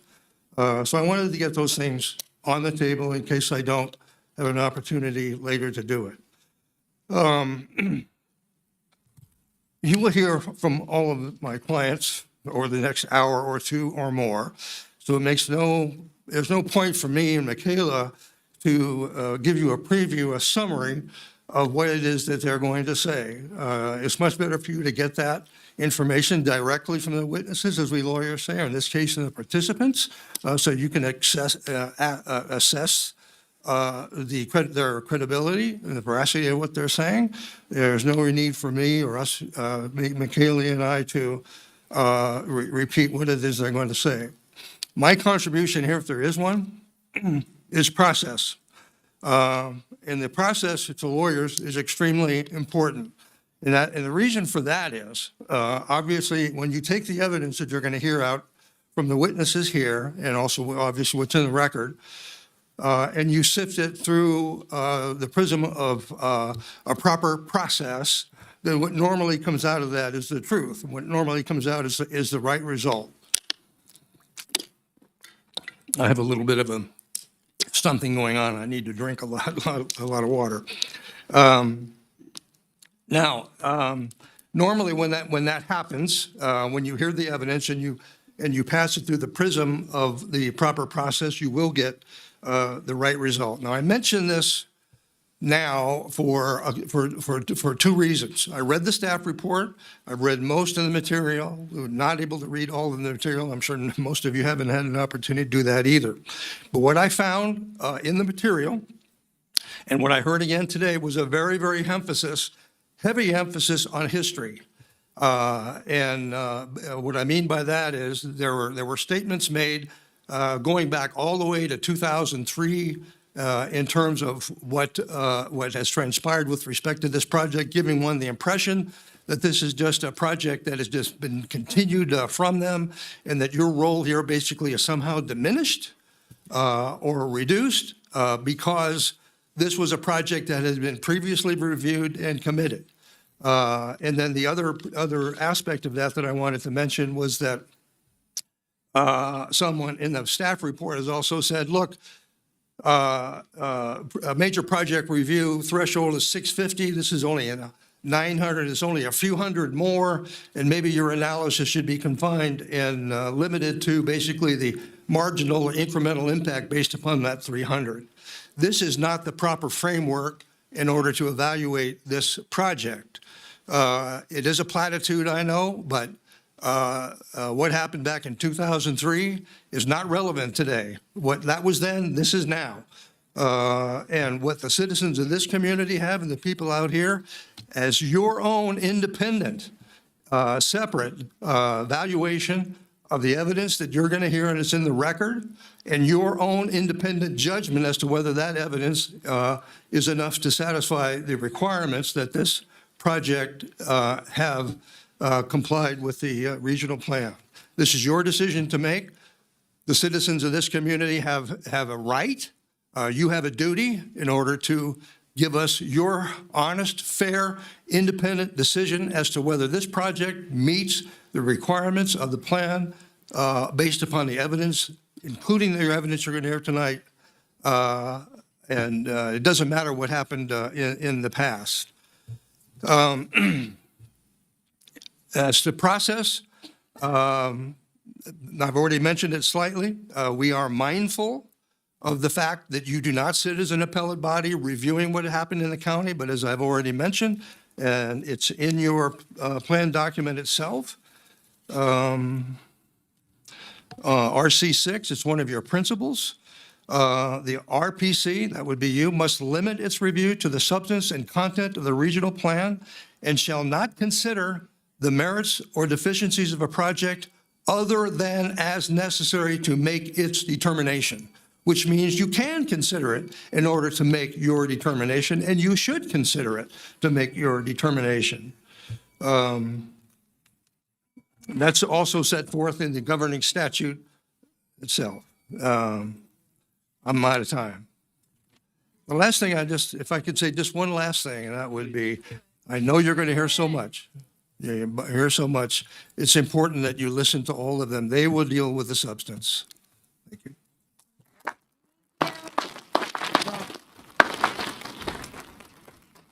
Next, we have Brigitte Rosenbaum, followed by Linda Harrison.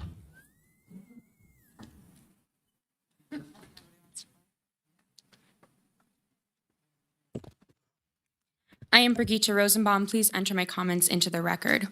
As a lifelong Pleasant Valley resident, I am strongly opposed to this proposed hillside development, which does not conform in many ways to Envision Washoe 2040. This large-scale project would permanently and substantially alter the character of Pleasant and Washoe valleys. While there are many areas of nonconformance, I would like to focus on several significant issues, which are fire risk, evacuation safety, wildlife impacts, and traffic concerns.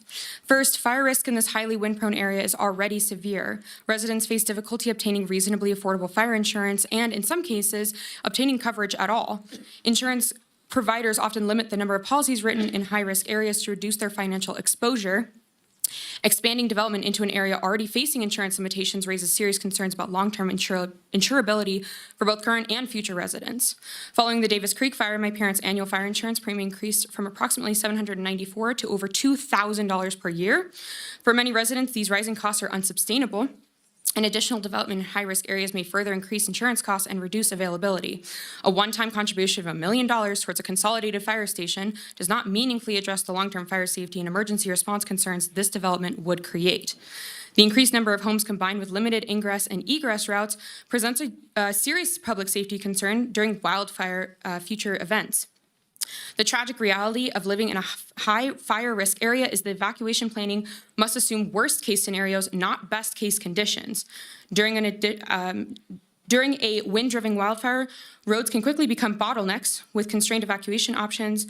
Adding substantial new density to this hillside raises significant concerns about whether residents, both current and future, could evacuate safely and efficiently in an emergency. Expanding development in a high-risk area with limited evacuation capacity does not appear consistent with the master plan's goals of reasonable growth and public safety. This area also serves as part of the range and movement corridor for local wildlife, including Nevada's iconic wild horses. Continued hillside development reduces available habitat and pushes animals closer to roadways and neighborhoods, increasing vehicle collisions and creating avoidable conflicts for both residents and wildlife. This impact appears inconsistent with the master plan's emphasis on preserving natural resources and balancing growth with environmental stewardship. Further, the traffic impacts would be substantial, especially given the lack of alternate routes. This proposal does not conform to the traffic and safety goals of the master plan. The proposed roundabouts raise serious safety concerns. Drivers would be required to slow significantly at the base of a steep hill, that can and does become icy during winter conditions along a 50-mile-per-hour roadway, assuming no one speeds, of course. This creates an obvious risk for collisions due to reduced reaction time, visibility challenges, and changing road conditions. The proposed roundabout locations are especially concerning because this stretch of roadway already presents known safety risks.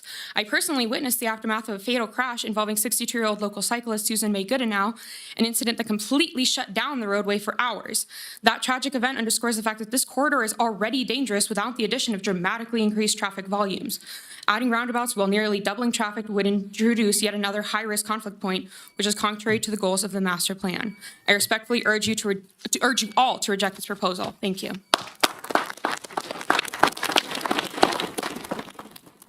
Next, we have Linda Harrison, followed by Kelly Freeman.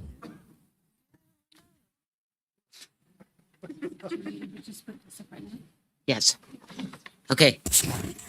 My name is Linda Harrison. I live in Old Washoe City, right on Highway 395, not Old Highway 395. Okay. Good evening, commissioners. Please enter my comments and my exhibit into the record.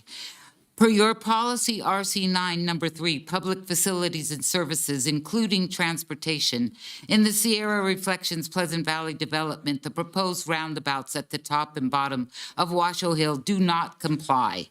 I have lived in Old Washoe City at the south bottom of Washoe Hill for 52 years. We get a lot more snow than the east side and way more than Pleasant Valley. As said before, when I-580 is closed for accidents or anything else, all traffic is sent through Washoe Valley and over that hill. And the traffic travels at 60 to 70 miles per hour, not 50. And we are not a priority for snowplows since I-580 opened. The road going up and down is extremely dangerous. That's why there's a barricade all along that road, because there were so many accidents. And now people going down the hill towards Reno will have to brake again to go to the roundabout at the bottom of the hill. The representative at the public meeting said that there will not be backups. That's a lie. There are backups in accident at Veterans Parkway, and that isn't even on a hill. There's one fire station. It's on East Lake Boulevard at the top of the Washoe Hill. There's a cattle guard just before it goes out to 395. You let the traffic go ahead and back up, and that fire truck can just sit there. And the new one isn't going to be built for years, so don't hand us that stuff either. And it's Pawnee Lane is one of 2 small roads that lead in and out of Pleasant Valley Elementary School. Already, right now, traffic backs up before and after school. If there's an emergency and Sierra Reflections need to use Pawnee Lane, right there, that little teeny thing that goes right out to the stupid roundabout, how are you going to evacuate that school if there's an emergency? That will be completely backed up. There will be no way for people to get out of that school. And I met with NDOT, and they said they have no input. It either has to be a signal or a roundabout. And they might have to shave or off or modify the top of the hill in order to allow out 18-wheelers. And remember, there's school buses that go 6 times a day over that hill. And if you allow that development to cause a roundabout to be installed at the top of that hill, you absolutely will be condoning accidents and death. The findings of these roundabouts show it will not be in conformity with the regional plan policy RC9 transportation, and so I think you better deny it. Safety before findings. Next, we have Kelly Freeman, followed by Beverly Harry.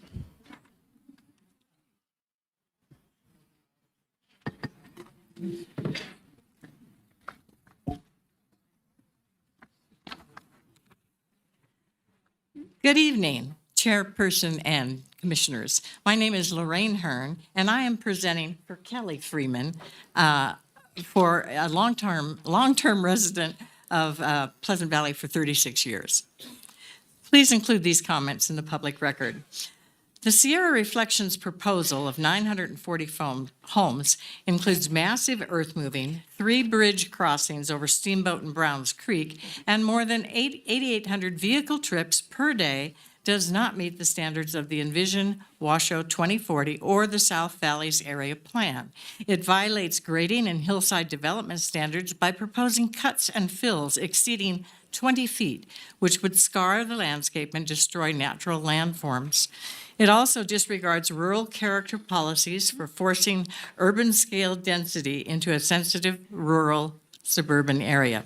The project also puts our water and public health at risk because it lies within the Carson River Mercury Superfund site. Disturbing contaminated soils causes and creates conditions for toxic methyl mercury to form in retention basins and regraded floodplains. Relying on an 8-foot soil cap that may not withstand earthquakes or future flooding creates serious hazards. Proper remediation requires specific mitigation. The vapor intrusion, elementary mercury can continuously emit toxic vapors, and simply placing dirt on top does not stop those fumes from escaping or moving beneath nearby structures. Leaching and runoff, rain and groundwater, can eventually move through contaminated soil beneath the fill and carry mercury into the water table and nearby waterways. Disturbance risk, future digging, landscaping, or settling can easily re-expose buried contamination. Pleasant Valley Elementary School relies on a well that could face contamination or reduced supply. Children and residents throughout Pleasant Valley could be exposed to contaminated air particles and water. Our aquifer is already strained. The project's estimated annual water demand of more than 625 feet, combined with the loss of natural groundwater recharge from pavement and conventional drainage, threatens our long-term water security. The traffic studies themselves acknowledge that this is a regionally significant project, yet the cumulative impacts on noise, traffic congestion, and public safety along our scenic roadways were never evaluated for consistency with rural protection policies. The Commission previously denied an earlier version of this project for these same reasons, and the 2026 report confirms that only cosmetic changes have been made to the original plan. For this reason, of all I've stated, we wish you to reject this proposal.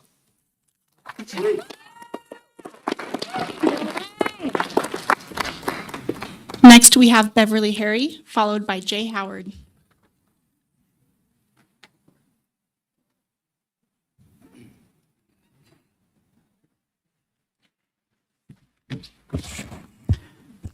Good evening, Chairman Smith and the Regional Planning Agency members.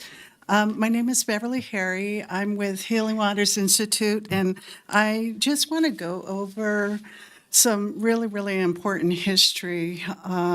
History is really important to this area, especially with the discovery of gold back in 1863 in Dayton, Nevada. And here comes the Comstock era with a lot of violence on the land, violence on water, with approximately 30 million gallons of mercury that was utilized for those projects, and both of them are on each side of the Virginia mountains. The whole entire Virginia mountains fall within Washoe County jurisdiction, but those lands also belong to the Northern Paiutes and the Washoe people. I want to also bring attention to the amount of stamp mills, or the number of stamp mills that were being utilized in Washoe Valley, and the amalgamation plants that were used to bring cinnabar into the area to extract the mercury. And then this horrific history of the flood that hit back in 1997 was catastrophic for Indigenous people downstream, where the investigation showed that mercury and methyl mercury were bioaccumulating in plants and within wildlife and within the fish. The initial investigation of May Gustin and Daryl Slatton showed that there was an increase of concentrated mercury into the muscle tissue of Lahont cutthroat trout and the other top predators of the food chain down at Pyramid Lake. So this remobilization of mercury can really, really harm indigenous communities. So I ask you to have that land reclaimed instead of just developing a remedial plan. I wish I had more time to provide you more important information, but thank you very much for your time. Yes, ma'am. Thank you. Next, we have Jay Howard, followed by Troy Reyes. Vegas. Yes. Good evening to the commissioners, and thank you for the time tonight to give you my comments.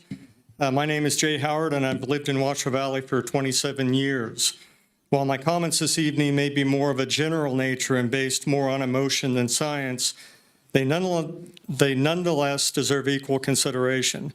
We're all aware here what happened at the county commission meeting several months ago where this proposed development was on the agenda.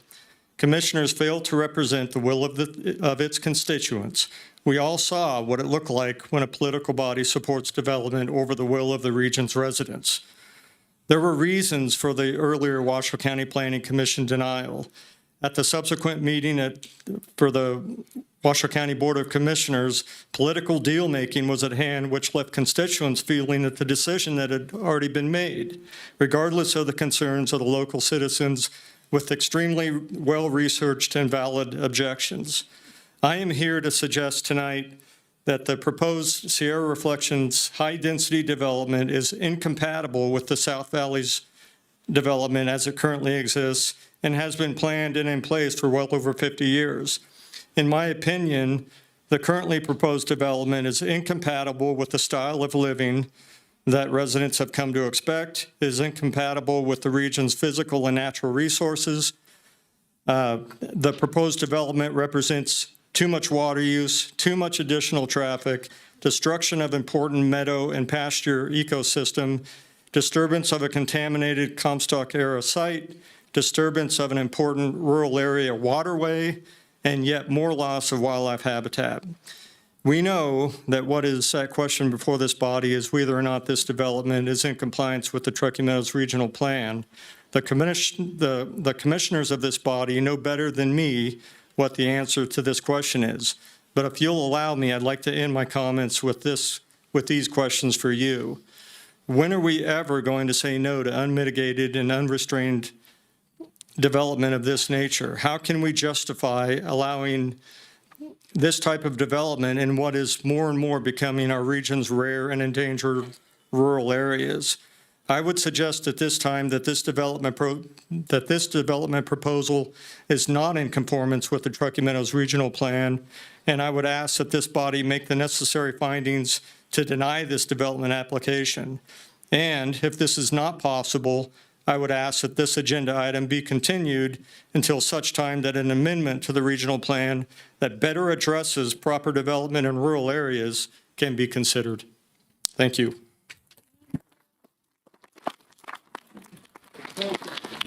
Next, we have Troy Reyes, followed by Marge Franson. Troy Regas, thank you. Sorry. No. And I'm running for County Commissioner 3 against Mayor Luz Garcia. And what I'd like to talk about is follow the money. Like if you look at these things and you follow the money, you'll see that commissioners get paid and they vote, and you'll see that people get paid and they vote.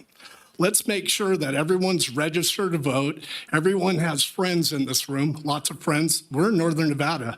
There's probably, if you know 10 people, they know 10 people, talk to everyone. And let's make sure we vote these people out of office. Let's make sure we vote anyone who approves this and make sure they don't get into an office. You know, when something like this comes up, I don't know if you guys remember what happened in Fallon when all the kids started dying and they started dying one at a time. This is something that could spark something like that. Don't you think that these people should also put up their money where their mouth is? Maybe put $100 million into some kind of an account so when kids start to die, they could pay for it? Because it's going to happen, right? I mean, this is mercury we're talking about. Kids are going to play in the water. They're going to play with the fish. They're going to do everything that you don't want them to do in a place like this. They're going to go exploring. I've lived here my whole life. There's probably not a lot of places I haven't explored in northern Nevada. As a kid, walking around, backpacking, catching frogs, lizards, whatever. You don't think things are contaminated and these kids in the future aren't going to have a problem? Well, make these developers put $100 million into account. And so when kids start dying in 20 years, let all that money start to pay for it. And make sure we all vote them out.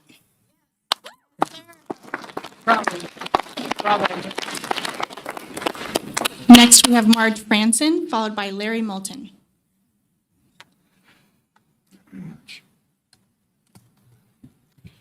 Good evening, Commissioners and Director Smith. My name is Marge Franson. Please enter my comments into the record. I'm a former two-term Washoe County and Regional Planning Commissioner. Having served as such, I understand the seriousness of your position as arbiter between the vision of the developer and that of the citizens. I know you are familiar with the package presented to you, and you came prepared to listen to all arguments, pro and con. On January 6, 2026, the Washoe County Planning Commission acted on the Sierra Reflections application. They heard testimony from concerned South Valley citizens who had formed working groups to research and document issues related to this application. You will hear testimony from many of these same citizens. Many of the citizens from whom you will hear are highly qualified by education or work experience in many aspects of science. Working groups research the potential effect of Sierra Reflections development on specific areas of concern using the Washoe County Development Code, Master Plan and Vision Washoe 2040, the Truckee Meadows Regional Plan, Nevada Revised Statutes, and other relevant documents as their guide. From the results of their studies, they determined that the application is non-compliant with the Development Code and Master Plan, citing 7 articles of the Washoe County Development Code, 7 elements of the Washoe County Master Plan and Vision Washoe 2040, including the Conservation Plan in Appendix 4. References from the Truckee Meadows Regional Plan and the Nevada Revised Statutes are showed non-compliance. Citing of non-compliance included biodiversity support, cultural resources, destruction of environmentally sensitive lands, natural hazards, recreational resources, visual and scenic character, water resources, sustainability, and ecosystem services. The Washoe County Planning Commission found all 5 required findings for a common open space development and all 10 findings for a tentative subdivision map cannot be made. The commission voted unanimously to deny the application. In conclusion, I believe you will find that the findings required to approve this project of regional significance cannot be made.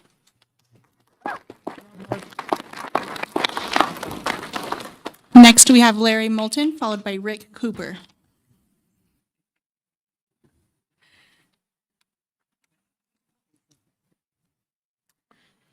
My name is Larry Moulton. Please include my comments in the record. Regional Coordination Policy RC6 covers projects of regional significance. This policy limits the review to substance and content of the regional plan and states that it shall not consider the merits or deficiencies of a project. Now, here's the pertinent clause, other than is necessary to make its determination. We will show that it is absolutely necessary to consider the merits and deficiencies of this project in order to make a proper determination. The Washoe Board of County Commissioners failed the people of Washoe County by not considering numerous important issues when voting to approve this application. Consideration and enforcement of all of the findings in the master plan and development code by the BCC is required. Regional plan policies have directed many of these same issues to be included in local government plans, such as 1, hillside development, including excessive grading, destruction of scenic resources, and building placement. 2, significant hydrological features, including flooding and the consequences of floodplain destruction. 3, endangered and threatened species. Several endangered species were not identified and habitats of others were ignored. 4, historic preservation. Several historic sites were not identified and others would be destroyed by the development. 5, transportation issues, road suitability. The fact there is only one road to service over 3,000 homes and existing public transportation, of which there is none. 6, hydro basin status, overallocation of water resources and projected pumping at unsustainable levels. The BCC approved the project with numerous unresolved issues, including incomplete identification of earthquake faults, inadequate mercury contamination testing and remediation, a flawed traffic study showing lower than normal traffic flows because the tests were conducted during COVID and at non-peak hours. The BCC primarily based their decision on 2 issues. 1, the threat of a lawsuit. References were made to the Badlands lawsuit in Las Vegas. This lawsuit has no relevance to Sierra Reflections, but it was used by the applicant to threaten and manipulate the commissioners. 2, an agreement for the applicant to make a conditional partial payment on construction of a proposed Washoe Valley Fire Station. These negotiations were carried out behind the backs of the public and some of the commissioners. The public had no opportunity to review or comment on the agreement. The timing was inappropriate and should have taken place at a fire commission meeting. The staff report that was provided by TMRPA replicated the previously mentioned shortcomings. It did not provide complete and adequate information. Please pay close attention to the merits and deficiencies of this project of regional significance in order to make a proper determination. Thank you.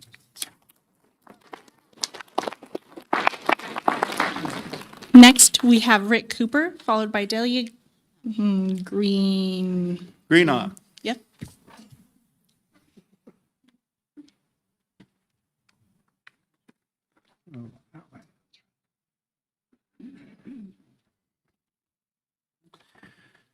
Hello, Commissioners. My name is Richard Cooper, and I'm a 25-year resident of the South Valleys. I want to add to my comments by expressing my appreciation for the explanation of the RPC role. And I believe my comments tonight conform with that role. The Truckee Meadows Regional Plan in NR 18 Cultural Resources, page 109, states that local government shall adopt programs or regulations to ensure that significant cultural resources are identified and protected prior to development activities. These requirements have been specified in the Envision 2040 plan. I will show how this requirement has been ignored and that therefore the regional plan natural resources finding cannot be made. Specifically, I am referring to the goals and policies for cultural resources and sensitive landscapes contained in Appendix 4 of the Envision 2040 Master Plan, Goal 1, that specifies culturally sensitive lands be adequately buffered from development. Historic sites are an example of cultural resources. The project is so culturally significant that the developer's consultant has identified 71 archaeological sites from 15 previous studies. They state 5 of these sites qualify for eligibility for the National Register of Historic Places. The Washoe County Planning Staff report references 49 sites found, a discrepancy.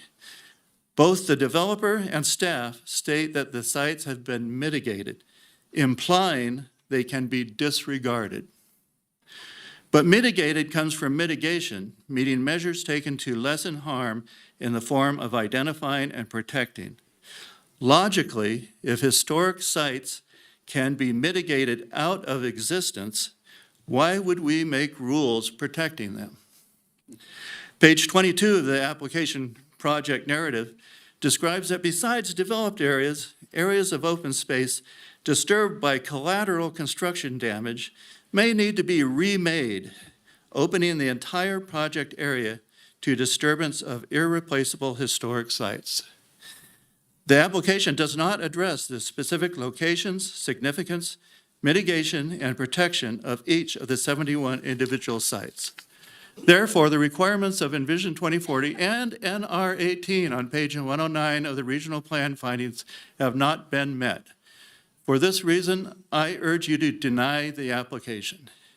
Thank you for protecting our cultural resources and history. Next, we have Delia, followed by Sala Sherwood.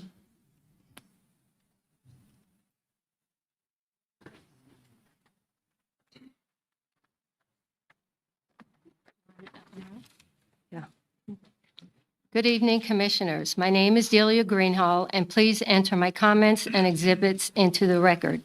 I am a 50-year resident of Steamboat Pleasant Valley and have been on the Pleasant Steamboat Valley Landowners Board for 45 years. I also have worked with our Planning Commission and commissioners on 2 master plans for the South Valleys, including the Envision 2040, which was just approved. The topography of this area lends itself to fires and floods, and I have witnessed all major events. The Truckee Meadows Regional Plan in NR 18 Cultural Resources, page 109, states that local governments shall adopt programs or regulations to ensure that significant cultural resources are identified and protected prior to development activities. These requirements have been specified in the Envision 2040 plan. I will show you how this requirement has been ignored and that the regional plan natural resources finding cannot be made. 5 sites within the development boundary have previously been determined eligible to the National Register of Historic Places. There are 4 Native American prehistoric sites and 1 historic site. Also, there are Comstock era mills, mining, toll roads, farming history, the V&T Railroad, the town of Willow Glen, and a Chinese town on this property.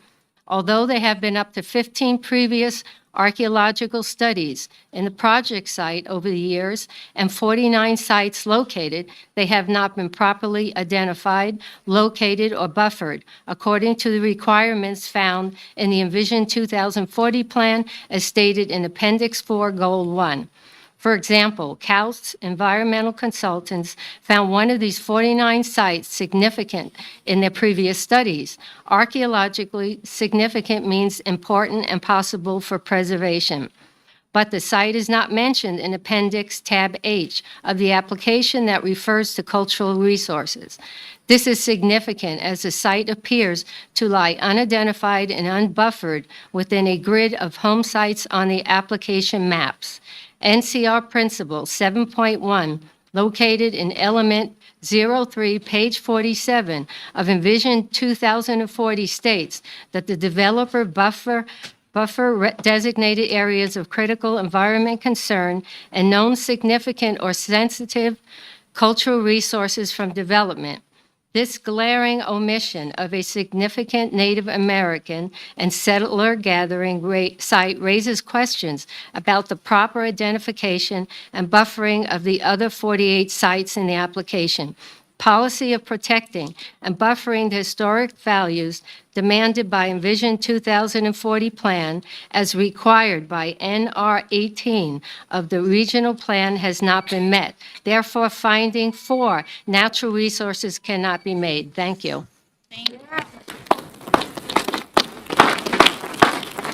Next, we have Sala Sherwood, followed by Kevin Kemp.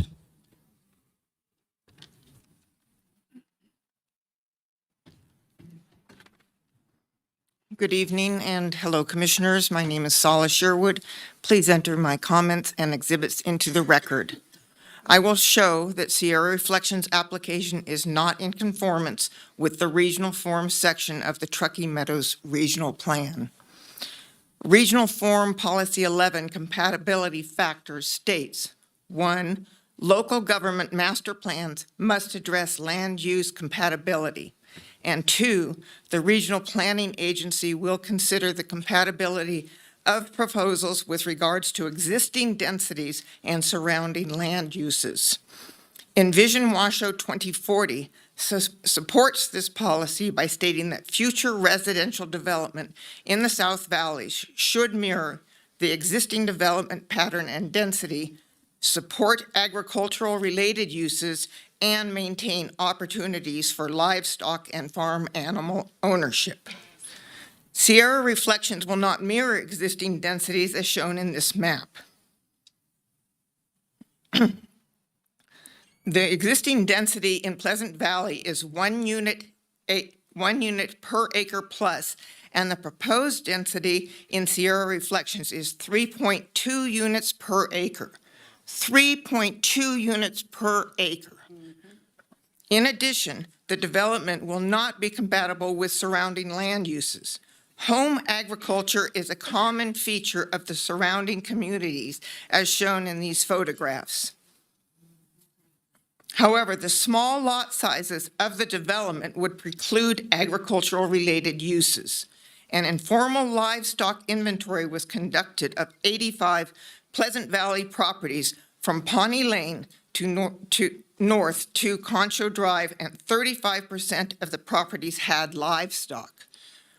Sierra Reflections' small lot sizes will not support opportunities for livestock and farm animal ownership. 3 objectives of the regional form section of the regional plan are: 1, classify future land uses by density or intensity based on compatibility. 2, limit premature expansion of development into undeveloped areas. And 3, direct new housing to established areas and older urban areas. Sierra Reflections meets none of these objectives. Therefore, the application is not consistent or compatible with the regional forum goals and policies of the regional plan. As a result, it does not meet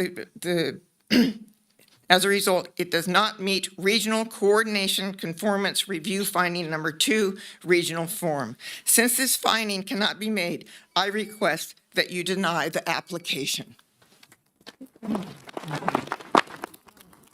Next up is Kevin Kemp, followed by Charlie Hyatt. Good evening, Commissioners. My name is Kevin Kemp, and I'd like my comments and exhibits entered into the record. NRS 278-0274 mandates that this body limit premature expansion into undeveloped areas.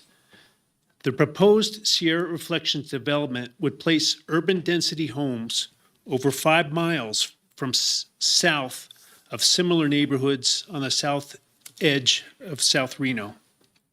Here's an aerial view of the closest urban neighborhood to the proposed Sierra Reflections urban density request.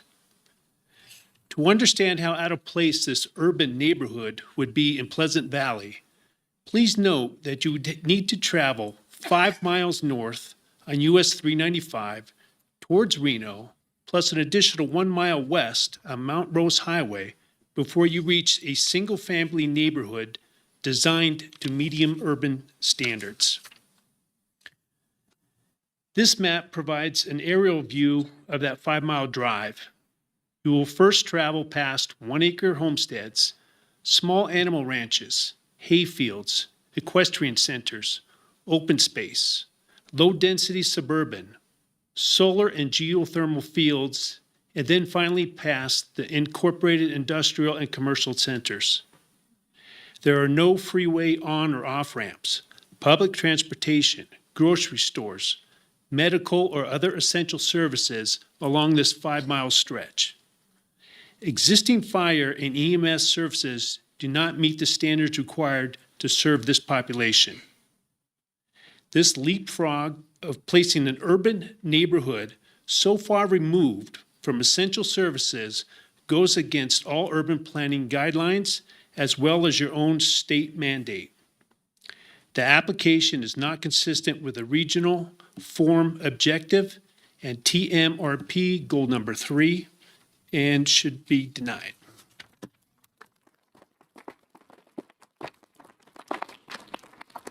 Next, we have Charlie Hyatt, followed by Lisa Dayton.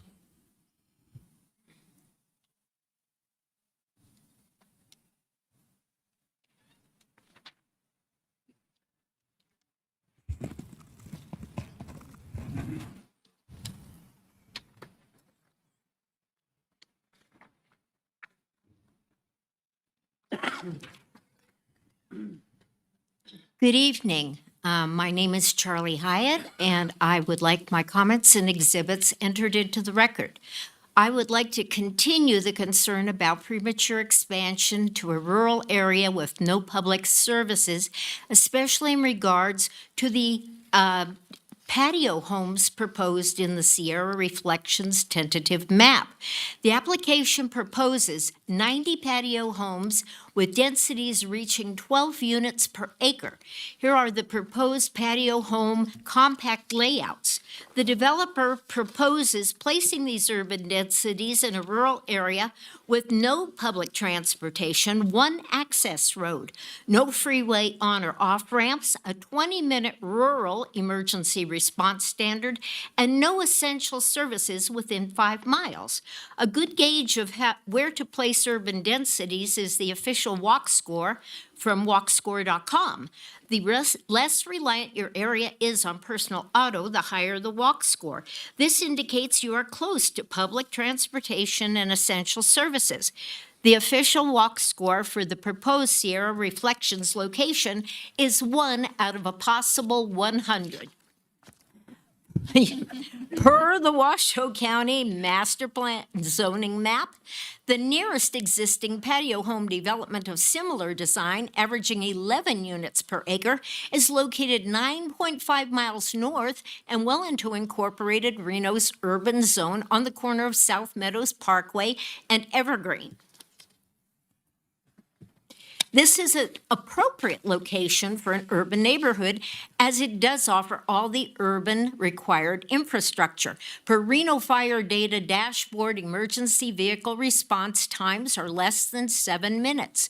The neighborhood is located less than 1 mile from a freeway on or off ramp, is serviced by 4 bus stops within the first quarter-mile radius, and is less than 1 mile from shopping, banking, a major medical campus, and employment centers. All these public services are accessible via safe designated pedestrian routes designated to accommodate various levels of mobility. This patio home location has a walk score of 56 out of 100. The proposed Sierra Reflections development is not consistent with the regional form objective and goal number 3 to permit premature expansion to undeveloped areas and is not in compliance with public facilities objective and goal number 5 to establish a timeline when public facilities will be made available to support the development. This application should be denied. Thank you, Lisa. Next, we have Lisa Dayton, followed by Beth Schuler.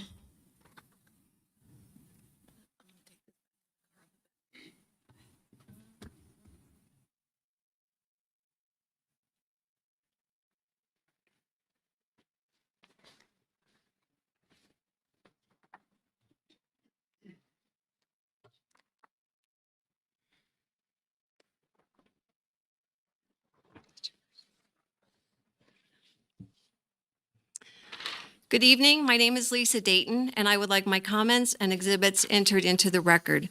Sierra Reflections proposes an urban development in a rural area that does not have the public facilities necessary to support a high-density development. I attended the March 7 Sierra Reflections appeal. Fire had not been my primary concern with this development when I came to the meeting, but it sure was by the time I left. And the $1 million secured to put a fire station on paper did not alleviate my concerns. Back on September 2nd, 2025, Chief Kettering presented to the Board of Fire Commissioners the status of the fire service in Washoe Valley. Here are the standards of cover and response time slides from his presentation. Washoe Valley is considered rural. The required response standard is first response within 20 minutes, 85% of the time. So let's now look at what happens when you add the proposed development. Sierra Reflections adds 940 homes. Washoe Valley demographics say that each home in Washoe Valley averages 3 residents per home. This equals a total estimated new population of 2,820 residents. The total Sierra Reflections site is 760 acres, or 1.19 square miles. A square mile is 640 acres. Due to development constraints, 468 acres are left as open space, and the homes are clustered together on the buildable land, which is stated in the application as 292 acres, or 0.46 square miles. This adds a population density well over 2,000 residents in 1 square mile. Let's go back to the basic standards of cover. Once you introduce a population density over 2,000 residents in a square mile, the standards of cover rise to the urban level, and the required response time is now 8 minutes, 85% of the time. Let's also look back at that 1 hour and 11-minute discussion at the March 7 meeting related to fire response times and the need for a new consolidated fire station. Astonishingly, not once did a commissioner require Chief Edwards to answer as to whether he could meet the standards of cover with the proposed increased population. Well, according to Chief Kettering's presentation back in September 2025, the answer to that question would be no. With that said, the application as submitted proposes urban density homes in a rural area that lacks sufficient public services and is not compliant with objectives and goals number 5, public facilities, and should be denied.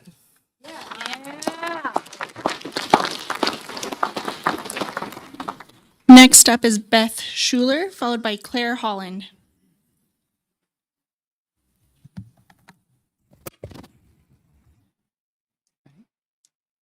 Hello, Commissioners. My name is Beth Schuler.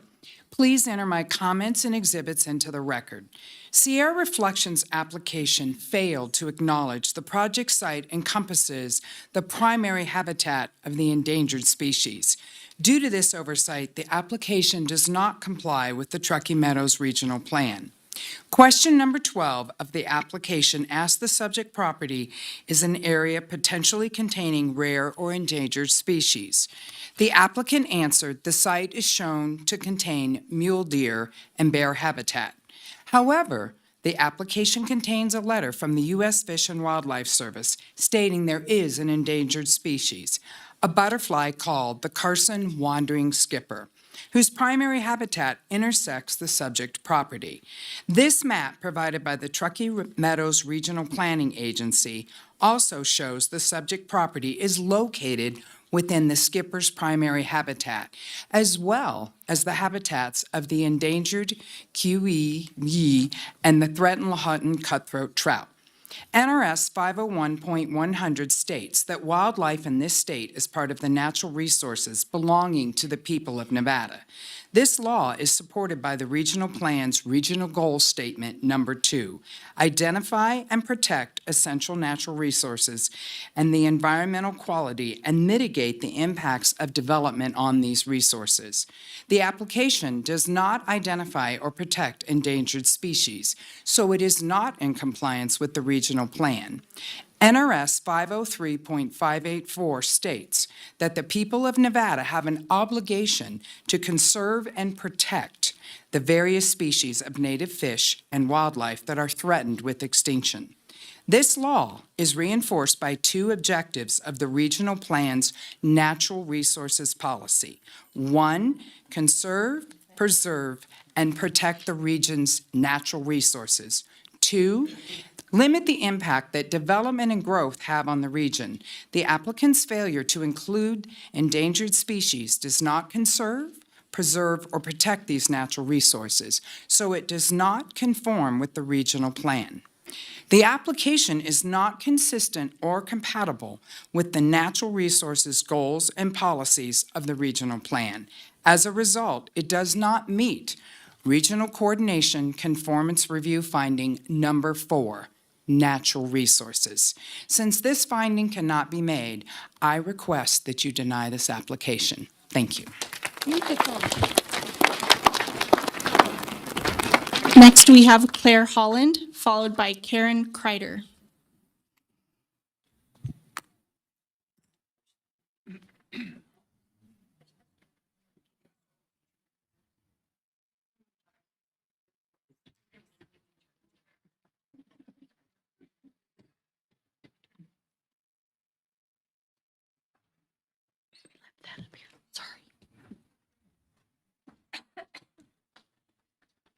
I'm looking for my guy. Here he is.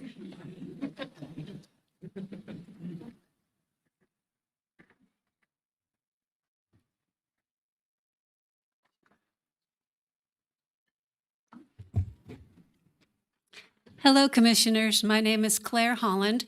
Please enter my comments and exhibits into the record. Sierra Reflections application failed to acknowledge a migration route on the property, so it does not comply with the Truckee Meadows Regional Plan. Question 12 of the application asks if the subject property is in an area potentially containing migration routes or winter range. The applicant did not answer this question.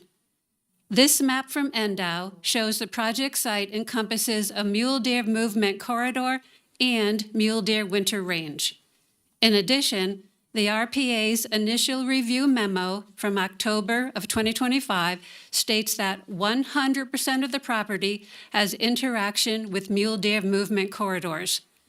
This memo also advised the Washoe County planners to reach out to NDOW for more information on migration routes on the site and to consider these routes in their review. The planners did not follow this advice because their January 2026 staff report contains no references to mule deer migration routes. Populations of mule deer have been steadily declining for the last 30 years, and because of this, they have been identified as a species of greatest conservation need in the Nevada State Wildlife Action Plan. The development will add to this decline by 1, further constricting the area's last undisturbed section of their migration route, and 2, increasing traffic, which will lead to more vehicle-deer collisions. NRS 501.100 states that wildlife in Nevada is part of the natural resources belonging to the people of the state, so the application does not comply with the following. Regional Plan Goal Statement Number 2, identify and protect natural resources and environmental quality and mitigate impacts of development on these resources. Natural Resources Policy 8 of the Regional Plan, master plans must include management strategies for habitat, such as the discouragement of breaking up of large connected areas of open areas that may be important for the continuity of wildlife habitat, wildlife corridors, and species mobility. Envision Washoe 2040 Biodiversity Goal 1, protect and reestablish migration corridors. The application overlooked this well-documented migration route, so it does not meet Regional Coordination Conformance Review Finding Number 4, Natural Resources. Since this finding cannot be made, I request that you deny the application.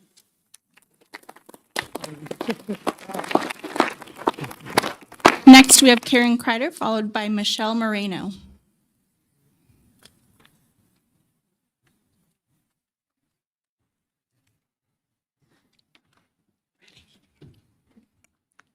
Hello, Commissioners. My name is Karen Kreider. Please enter my comments and exhibits into the record. Sierra Reflections will increase pollution in Steamboat Creek, and due to this, the application does not comply with the Truckee Meadows Regional Plan. Steamboat Creek flows north through the center of the project site into the primary source of drinking water for the Reno-Sparks area, the Truckee River. Steamboat Creek is also classified as the largest non-point source of pollution to the Truckee River. Non-point source pollution is carried to lakes, rivers, and creeks in runoff and untreated stormwater from construction sites in developed areas. This table is from the 2024 Nevada Water Quality Integrated Report list of impaired waters. It shows the pollution load in Steamboat Creek measured at 2 gauging stations from its source at Little Washoe Lake to 12.5 miles downstream. Between these two stations, the number of pollutants increases from 4 to 7. This can be attributed to the creek flowing through more highly developed areas where it's exposed to increasing amounts of non-point source pollution. The additional pollution caused by years of construction and subsequent urbanization of 940 homes will further damage Steamboat Creek. This does not comply with NRS 445.305, known as the Nevada Water Pollution Control Law, in these 3 areas. 1, maintain the quality of the waters of the state consistent with public health and enjoyment and the propagation and protection of terrestrial and aquatic life. 2, mitigate the degradation of the waters of the state. And 3, encourage and support pollution control for all significant sources of water pollution. This law is supported by the regional plan's natural resources objectives of 1, conserve, preserve, and protect the region's natural resources, including air, land, and water, and 2, limit the impact that development and growth have on the region. Sierra Reflections will not conserve, preserve, or protect Steamboat Creek from pollution or from the impacts of development. Therefore, the application is not consistent or compatible with the natural resources goals and policies of the regional plan. As such, it does not meet regional coordination conformance review finding number 4, natural resources. Since this finding cannot be made, I request that you deny the application.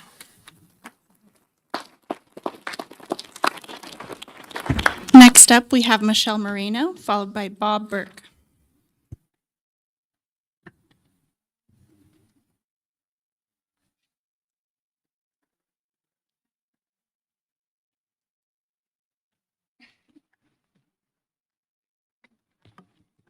I just feel very short when I'm up here. Hello, Commissioners. My name is Michelle Moreno. Please enter my comments into the record. Sierra Reflections application does not adequately address energy conservation, and due to this issue, it does not comply with the Truckee Meadows Regional Plan. Question 11 of the application asks, describe the aspects of the tentative subdivision that contribute to energy conservation. The applicant answered, quote, the compact design provides lesser vehicle miles to travel for each lot, end quote. The applicant failed to consider that residents of the development will have to travel a significant distance to commute to work and to shop. Due to the South Valley's distance from major employment and shopping centers, its residents face longer commutes, and a 20-mile drive to work is a common daily experience. The application estimates that development will generate 8,864 daily trips. Therefore, total vehicle miles traveled in one day could be, do you need to get that? Stop my time. Let's see, where was I? The application estimates that the development will generate 8,864 daily trips. Therefore, total vehicle miles traveled in one day could be over 177,300 miles. This amount of driving will negatively impact our region's air quality. Based on an average vehicle in Reno getting 24 miles per gallon, this amount of mileage would produce 145,000 pounds of carbon dioxide each day. Reno is already the fastest warming city in the U.S., and this warming trend is tied to a steady rise in heat-trapping greenhouse gases such as carbon dioxide. Nevada's Senate Bill 254, passed by the state legislature in 2019, established greenhouse gas reduction targets. However, projections indicate emissions are not decreasing fast enough to meet the 2050 net zero goal.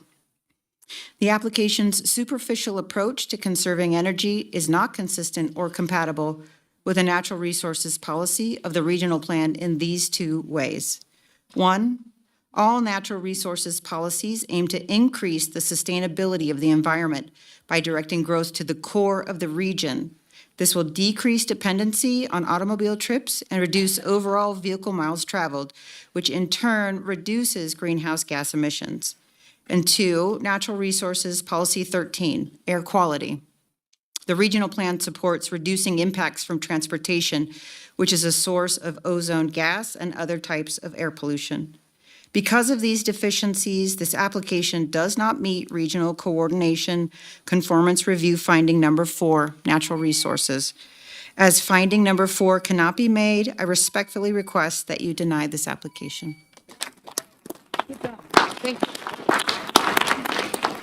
Next up, we have Bob Burke, followed by Gail Bowers.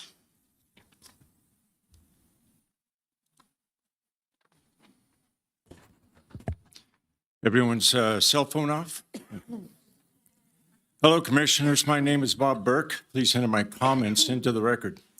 I am also speaking about the lack of energy conservation measures in the Sierra's Reflections application. And because of this issue, the application does not comply with the Truckee Meadows Regional Plan. Question 11 of the application asks, describe aspects of the tentative subdivision that contribute to energy conservation. The applicant answered that the compact design saves over 60% of the site as open space, which does not have the same warming capacity as developed areas. The applicant failed to consider that once developed, the remaining 40% of the site will have tremendous heat generating capacities. Heat will be released into the environment from HVAC systems of the 940 homes and from the impervious surfaces of roofs, siding, and roadways. Replacing 40% of the project site with heat-generating infrastructure will create an urban heat island effect. This urban heat island effect will increase the temperature of the development, and the prevailing winds will transfer this heat to nearby neighborhoods and open space areas. These issues put the application in conflict with 2 policies of the regional plan. 1, Natural Resources Policy 12 states, local government master plans must include strategies that reduce the urban heat island impacts, such as cool roof practices and minimizing the use of heat-absorbing impervious surfaces. Envision Washoe 2040 supports this policy with Adaptation and Resiliency Principle 3.3, promote building techniques which reduce the use of heat-absorbing surfaces and the urban heat island effect. 2, Natural Resources Policy 17 states, master plans must promote, encourage, or provide incentives for development practices that promote energy efficiency building technology in terms of site location, building materials, and building technology. Envision Washoe 2040 reinforces this policy with Adaptation and Resiliency Principles 3.1, which is support efforts to reduce energy consumption, including incentives for use of green building and design techniques. The applicant's superficial approach to energy conservation is not consistent or compatible with the natural resources goals and policies of the regional plan. As such, it does not meet Regional Coordination Conformance Review Finding Number 4, Natural Resources. Since this finding cannot be made, I request that you deny the application.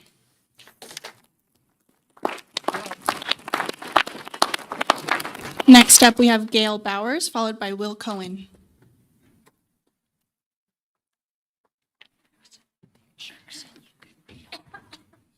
When do you want me to put this? So this goes up. Okay, and you can read along. Got a minute and 20. Got it.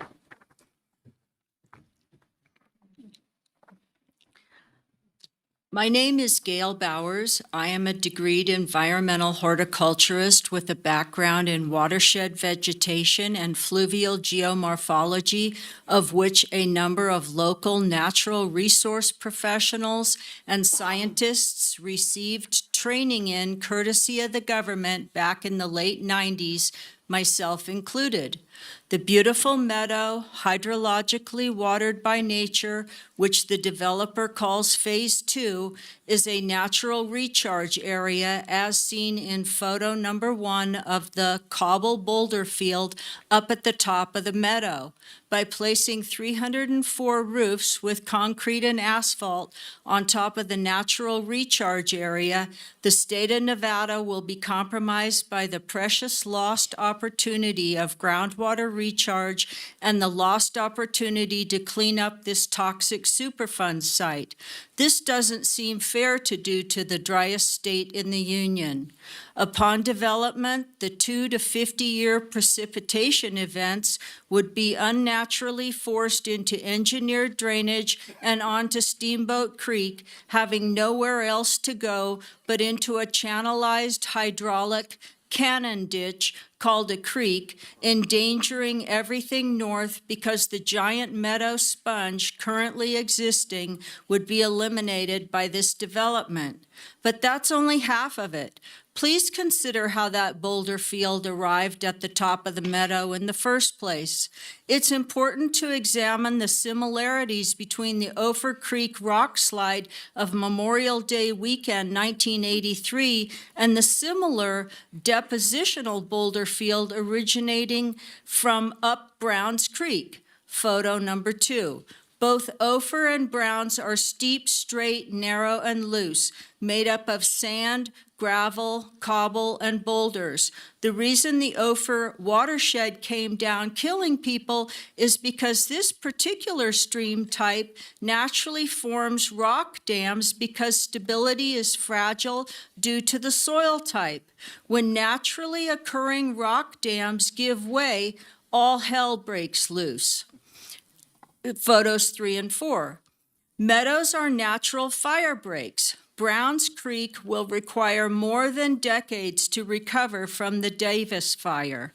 Reno and Sparks need this meadow for safety from fire and flood. The endangered fish and the people of Nevada need Steamboat Creek restored, which the beavers will do for us if we will let them.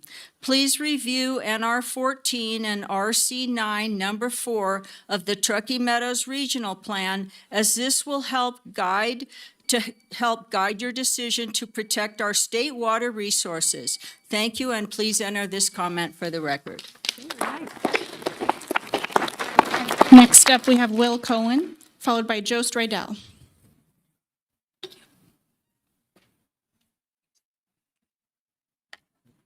Okay, so when do these go up?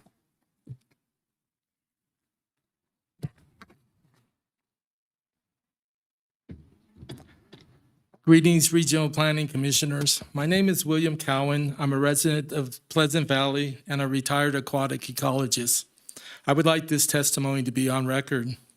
I'm speaking on flooding issues to the proposed Sierra Reflection subdivision and its nonconformance of existing and planned development of natural resources, which is a vision, goal, and policy of the Truckee Meadows Regional Plan.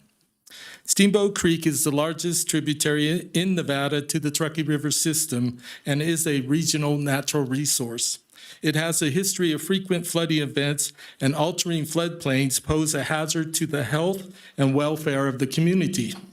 Historic newspaper accounts and data from the USGS Steamboat Creek Monitoring Station document a total of 34 floods. 9 floods have been experienced since 1980. These events are predicted to increase in severity and frequency.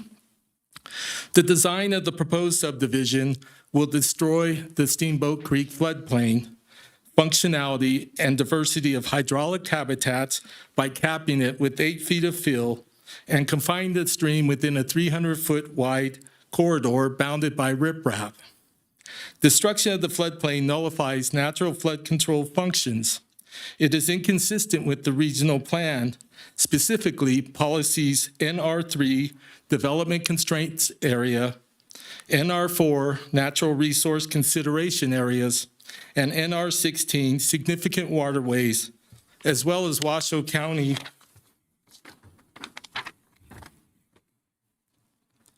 Development Code Article 418, Significant Hydrologic Resources. The proposed development is on a floodplain, and constriction of Steamboat Creek will destroy the functionality and diversity of hydraulic and terrestrial habitats and will increase water depth and velocity in the channel during flood flows, ultimately increasing erosive action.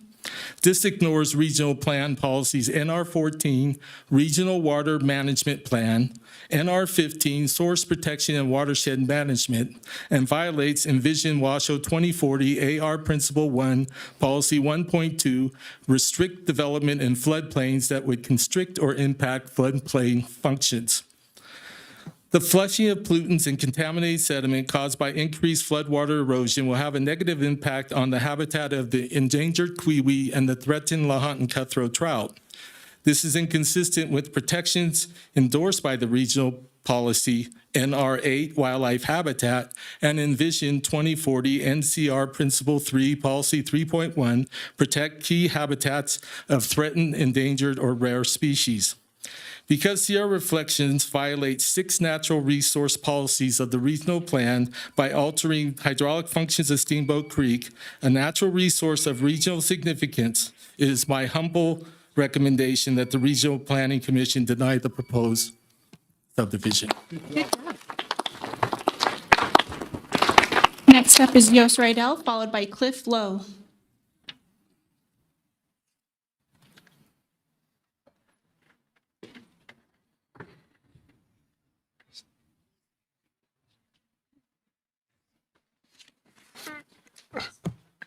Thank you. Good evening. My name is Yost Rydell. I'm a resident in Pleasant Valley and have lived in Pleasant Valley for 30 years, and I'm a hydrogeologist, professional practicing over 30 years as well.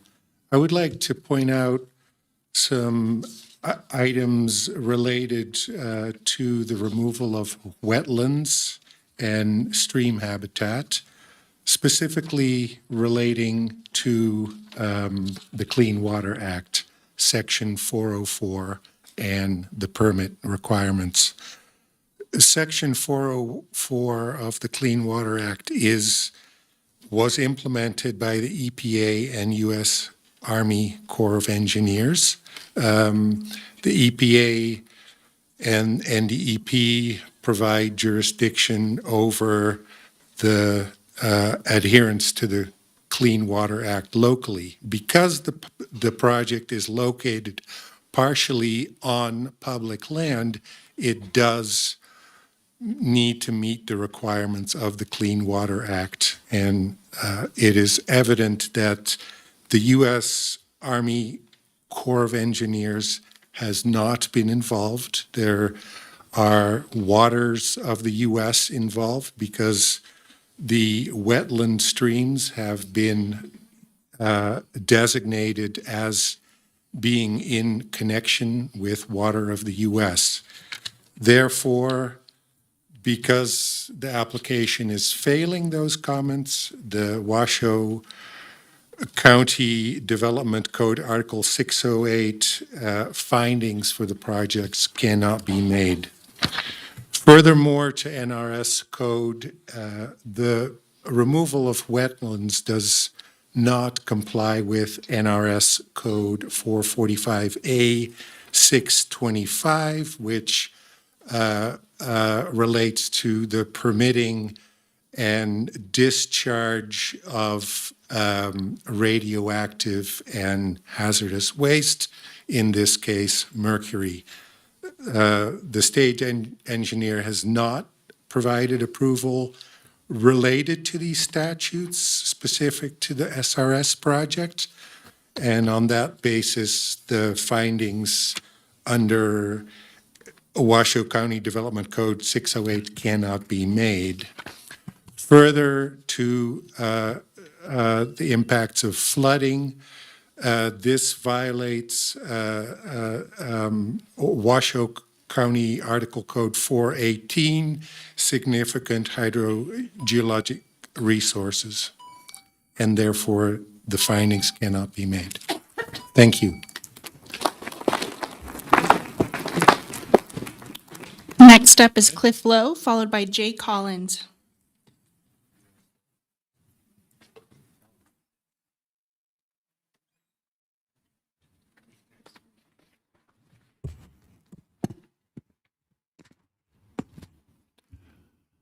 Good evening, Commissioners. My name is Cliff Lowe. Please enter my comments into the record. Policy PF1, Table 3.2, requires that regional road facilities are, quote, available and adequate, unquote, or planned for within the first 10 years in facility plans. This project will generate 6,000 to 8,000 new vehicle trips daily and depends primarily on old U.S. Highway 395, a roadway that already has significant operational and safety limitations, including numerous private driveways and at-grade intersections, increased turning conflicts, and reduce roadway safety. Left turn crossing distances are long and hazardous and traffic moving at highway speeds. Adverse weather conditions create hazardous driving conditions. Very high traffic volumes already exist when used as a backup to I-580. Bicycles have no barriers or buffers. Bicycle lanes can merely be road shoulders and are inconsistent in width, contain debris, and can suddenly end at turn lanes or bridges. And last but not least, the recent Davis fire evacuation clearly demonstrated the existing nearly fatal inadequacies of this highway, which is why the audience tonight lost control and you heard the biggest outcry when it was suggested that this is an adequate roadway. Picture, if you will, the horrific images from the Palisades fire, people incinerated in their vehicles. Policy PF1, Table 3.2, requires that multimodal connectivity should be provided to existing or planned public transit. This project is at the end of the TMSA at the far southern end of Pleasant Valley in an area the Regional Planning Agency designates as Tier 3 and is rural in character. No public transit service exists there. Both the RTC TOPS 5-year plan and the RTC Washoe 2050 Regional Transportation Plan were reviewed. Neither identified infrastructure or public transit improvements necessary to support this project, either now or within the next 10 years. Connectivity to public transit is not and will not be available. Thus, the required transportation service levels cannot be met by either existing conditions or planned improvements. As a result, Policy RC9, Conformance Review Findings, Finding 3, Public Facilities Services cannot be made. Therefore, this project of regional significance must be denied.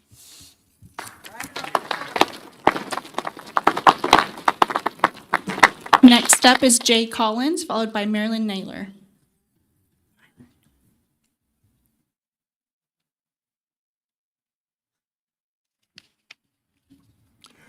My name is Jay Collins. Please enter my comments and exhibits into the record. I'm speaking to you regarding traffic concerns related to the proposed Sierra Reflections project. The dangerous nature of old US 395 has already been presented. The proposed roundabouts are another major concern. These roundabouts have several common issues. One, the roundabouts are inconsistent with rural and scenic natural area. Two, the roundabouts are of inadequate size. They are specified to have a 180-foot diameter. A tractor trailer pulling a 57-foot trailer would have to use the apron to navigate that size roundabout. They are too small to safely handle large rigs diverted off I-580 in emergency situations. Three, these are low-speed roundabouts. The grades approaching them can cause vehicles to lose traction during winter weather while slowing to approach them or slowing or stopping to conflicting traffic. There are no bicycle lanes. Recent fatalities have highlighted the need for these. 5, there are no separate exit or merge lanes. All vehicles must go into the roundabouts. This results in reduced capacity in emergency evacuation situations. 6, both roundabouts are on Old Highway 395 east of the proposed subdivision and only a half a mile apart. Use of both can be lost in extreme fire events.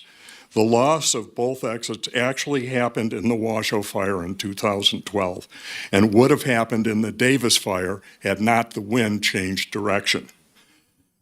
Specifically, the Pagney Lane roundabout is in a low area, frequently floods, and becomes impassable during heavy rain. Specific to the East Lake roundabout, space constraints due to the location at the top of a hill and the surrounding terrain make the building of a roundabout with a required sightline distance impossible without destroying the entire area. This would conflict with the objectives of the natural resource section of the regional plan and the corridor management plan for the Washoe Valley Scenic Byway. The line of sight issue is further complicated since Old Highway 395 is uphill both ways and it has a curve. Based on the issues in policy RC9, finding 3, and finding 4, this project should not be approved. Next up, we have Marilyn Naylor, followed by Erica Brumer.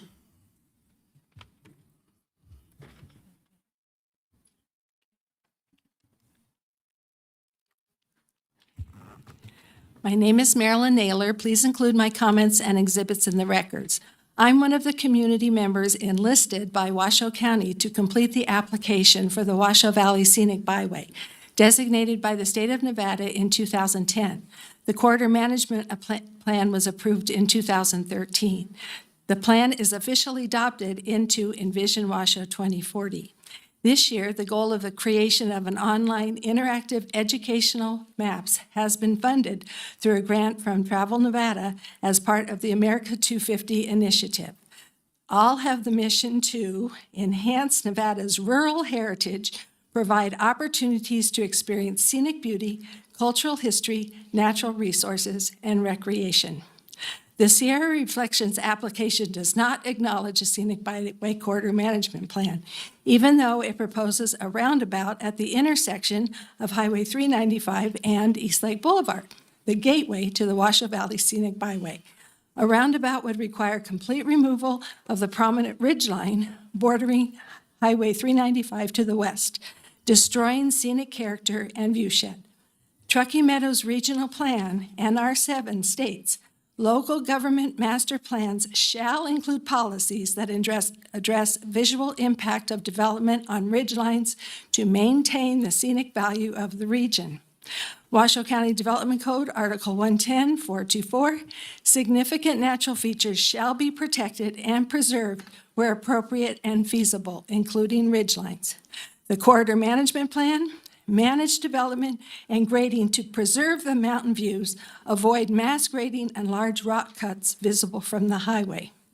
Envision Washoe 2040 NCR Principle 1, collaborate with all planning partners to identify and protect the region's significant visual gateways and viewshed, including ridgelines. The Corridor Management Plan names 8 managing partners who represent Washoe County, the state of Nevada, BLM, the U.S. Forest Service, and community organizations. 5 of the 8 managing partners of the Scenic Byway, including our federal and state agencies, were not even put on the list of reviewing agencies that were sent a Sierra Reflections application to review. The Truckee Meadows Regional Plan Directive, the project will need to comply with all federal and state approvals before any approval at the county level can take place. Therefore, it is a requirement that all managing partners be notified. The application is not consistent with the Truckee Meadows Regional Plan Directive to maintain the scenic value of the region, nor is it in compliance with the federal and state approval requirements. Please deny the application. RC9 conformance review finding for natural resources cannot be made. Okay. Next up is Erica Brumer, followed by Cameron McSweeney.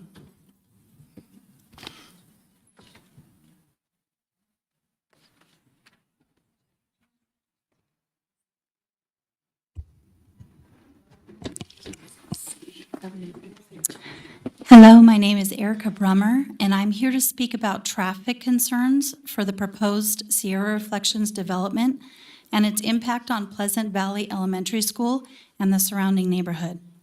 I ask that my comments be entered into the record. The 2024 Truckee Meadows Regional Plan is clear.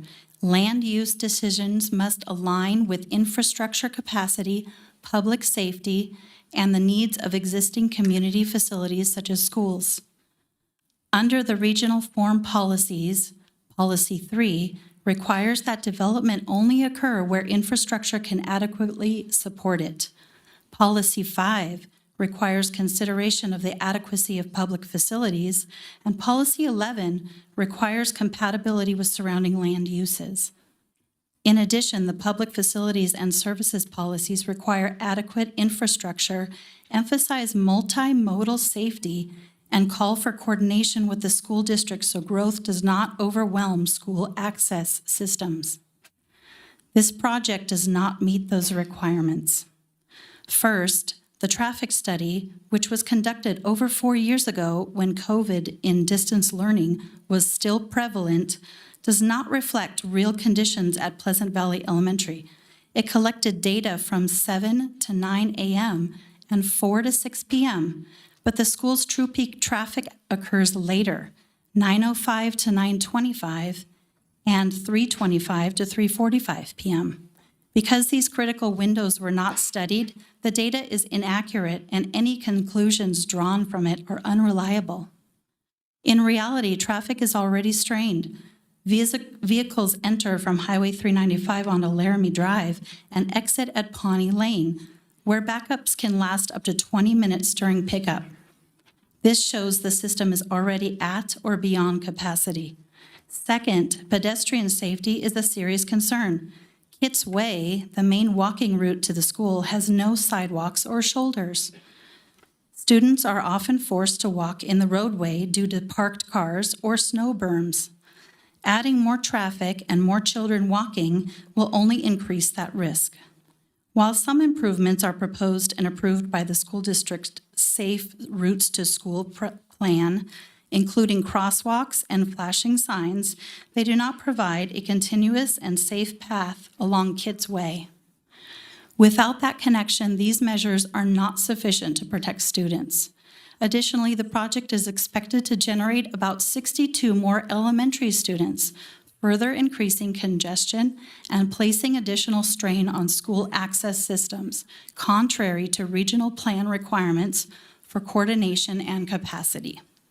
For these reasons, the Sierra Reflections development is inconsistent with the Truckee Meadows Regional Plan, and I respectfully urge you to deny approval of the project as proposed.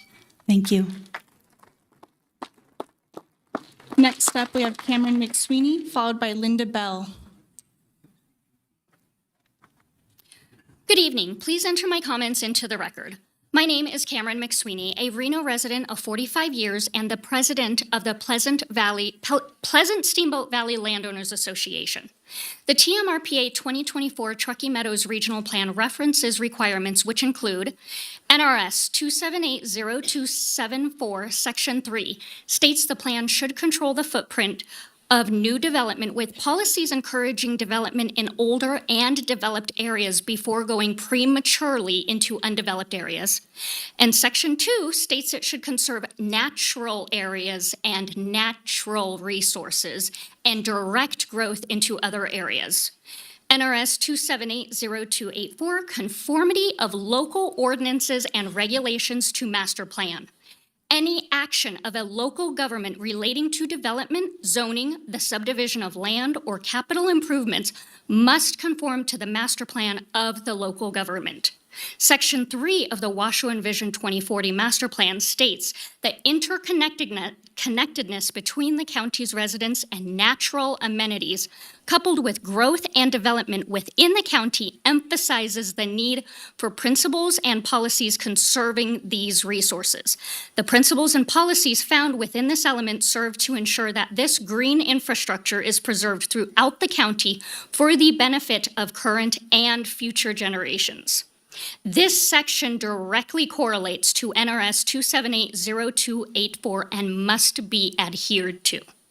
NRS 278160, elements of a master plan, analysis of the characteristics of the land that is suitable for residential development, which must include without limitation available parcels that are suitable for residential development and any zoning, environmental, and other land use planning restrictions that affect such parcel.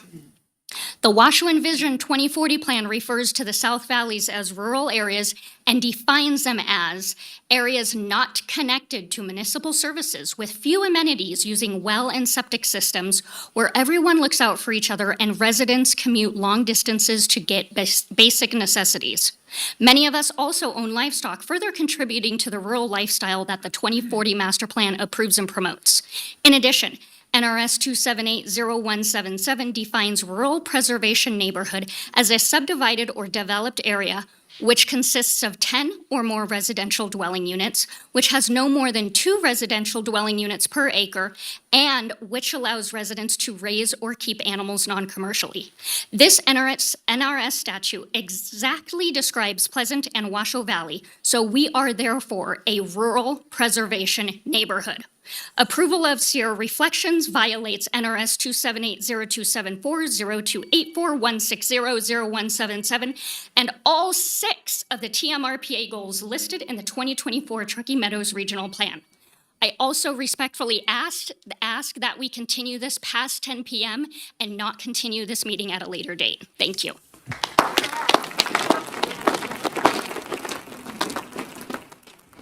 Next up, we have Linda Bell, followed by Kurt Carlson.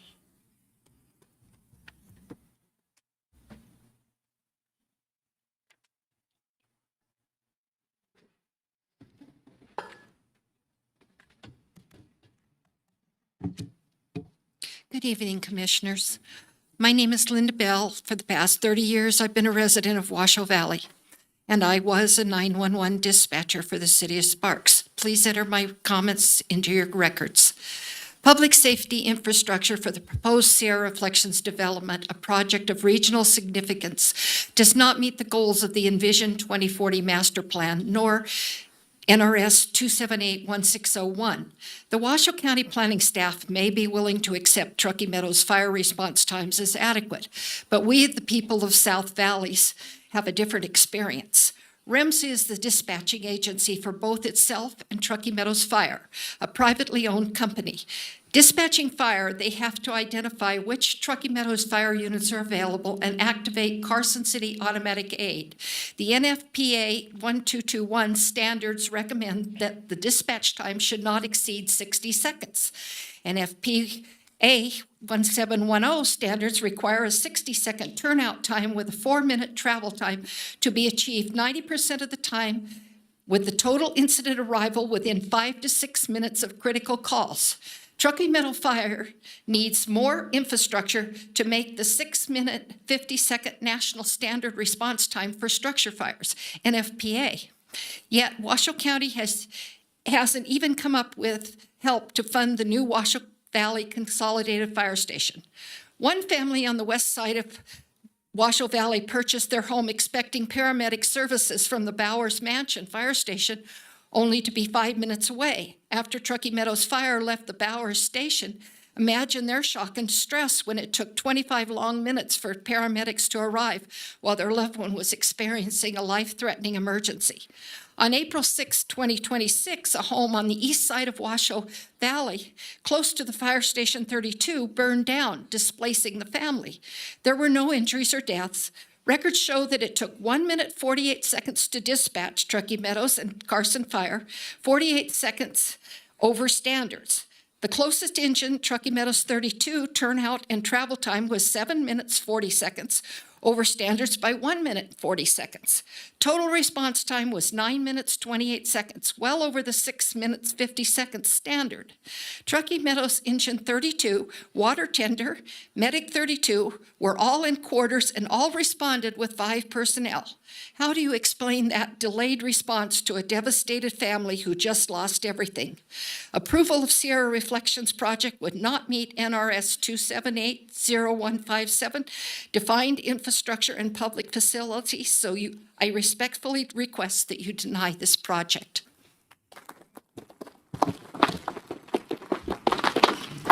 Next, we have Kurt Carlson, followed by Elaine Martin.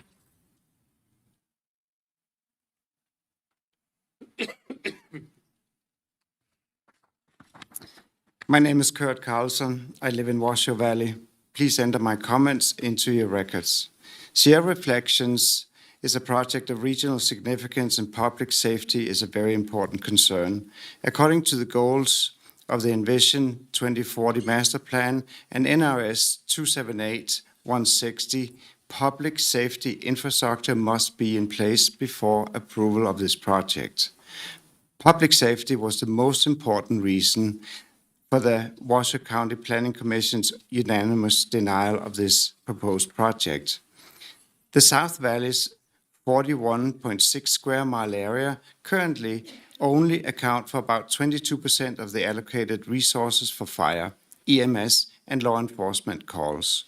With an anticipated influx of 940 high-density urban-style homes, increasing the population by about 3,000 people in the south rural area, there are serious concerns regarding the timely availability of these important emergency resources. With input from Truckee Meadows Fire Protection District, REMSA, and the Washoe County Sheriff's Office, it is clear that the current focus of expanding these services is concentrated north of Reno. Approval of this proposed project will put even more stress on these agencies' resources. The approval of this project does not meet findings in section NRS 278-0274, section 3, contents of the regional plan. The Sheriff's Office emergency response was inadequate during the 2024 Davis Creek fire, in which it took Washoe Valley residents over 2 hours to evacuate, half an hour longer than the 2016 Little Valley fire. Many residents, especially those with large animals, chose not to evacuate for fear their families and large animals could have been trapped in traffic jams. If the wind had shifted in either of the 2 previous fires, people and animals would have been trapped in a firestorm with catastrophic results. Adding 3,000 more evacuees would add chaos to an already problematic situation. Based on the needed infrastructure and projected availability of these emergency resources, plus anticipating increased response times, this project does not conform to Envision 2040 Master Plan nor meet the NRS 278-160 nor the NRS 278-0274 requirements for public safety infrastructure being in place. These findings, along with the common sense, tells us that projecting lives and property cannot support approval of this project of regional significance. I respectfully request you deny approval of this project. Thank you very much for your time. Next up is Elaine Martin, followed by William Naylor. My name is Elaine Martin. Please enter my comments and exhibit into the record. The Pleasant Valley Hydrographic Basin is severely overallocated. The approval of future large development projects is in violation of the Regional Plan Goal Statement 2, Natural Environment, which states, identify and protect essential natural resources and environmental quality and mitigate the impact of development upon these resources. This map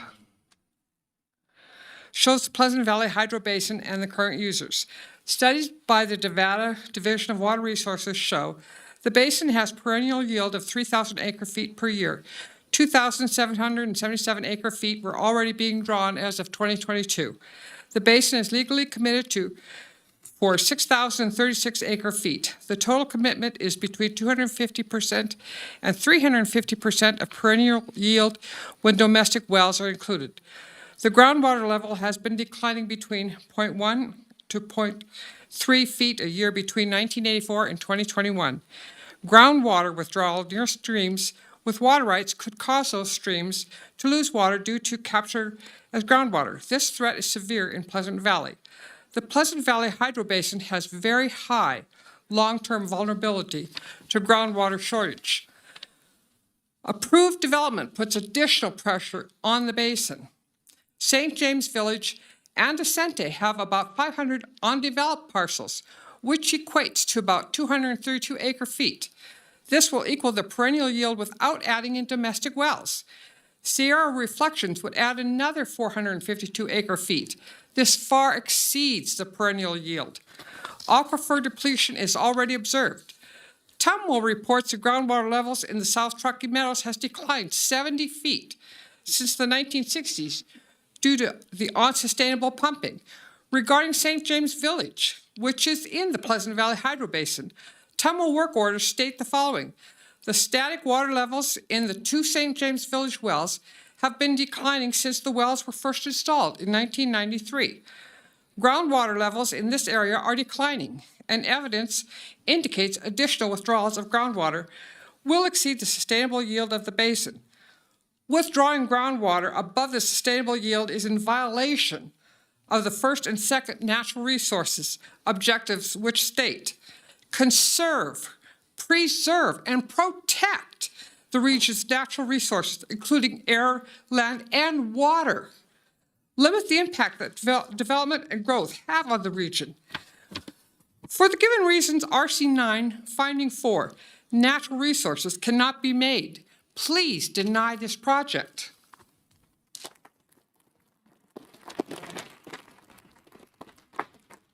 Next up is William Naylor, followed by Joyce Newman. Okay, don't start talking yet. Let me get situated. Okay. Got it. My name is William Naylor. Please enter my comments and exhibits into the record. The destruction of the floodplain in the proposed Sierra Reflections project is in violation of Regional Plan Goal 2, Natural Environmental, in Table 2.1. The goal statement is identify and protect essential natural resources and environmental quality and mitigate the impacts of development on these resources. The floodplain is a natural resource consideration area as documented in Regional Plan Maps, Map 5, and Policy NR4. 4 natural resource layers in Table 3.3 overlay it. The area is designated as a 100-year floodplain. Areas of the floodplain could indicate wetlands. These are shown as hatched areas on the applicant's map. The floodplain is designated a critical source water protection area. It is critical for aquifer recharge and natural water pollution filtering. The floodplain is habitat for 2 endangered species and 1 threatened species. The project lies entirely within their primary habitats. This map was provided by Regional Planning. The floodplain contains wildlife habitat mitigation corridors for mule deer as shown in the NDOW provided map. The interaction of the floodplain with natural resource consideration layers was pointed out in the initial review memo provided by Regional Planning, but was ignored by Washoe County Planning and the development. In addition to natural resource consideration area issues, the floodplain has 2 other major constraints. The floodplain is contaminated with mercury. The red and purple colors depict dangerously high levels of contamination.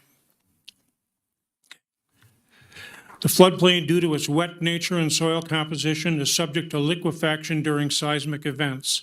The key shows moderate liquefaction just below the severe level.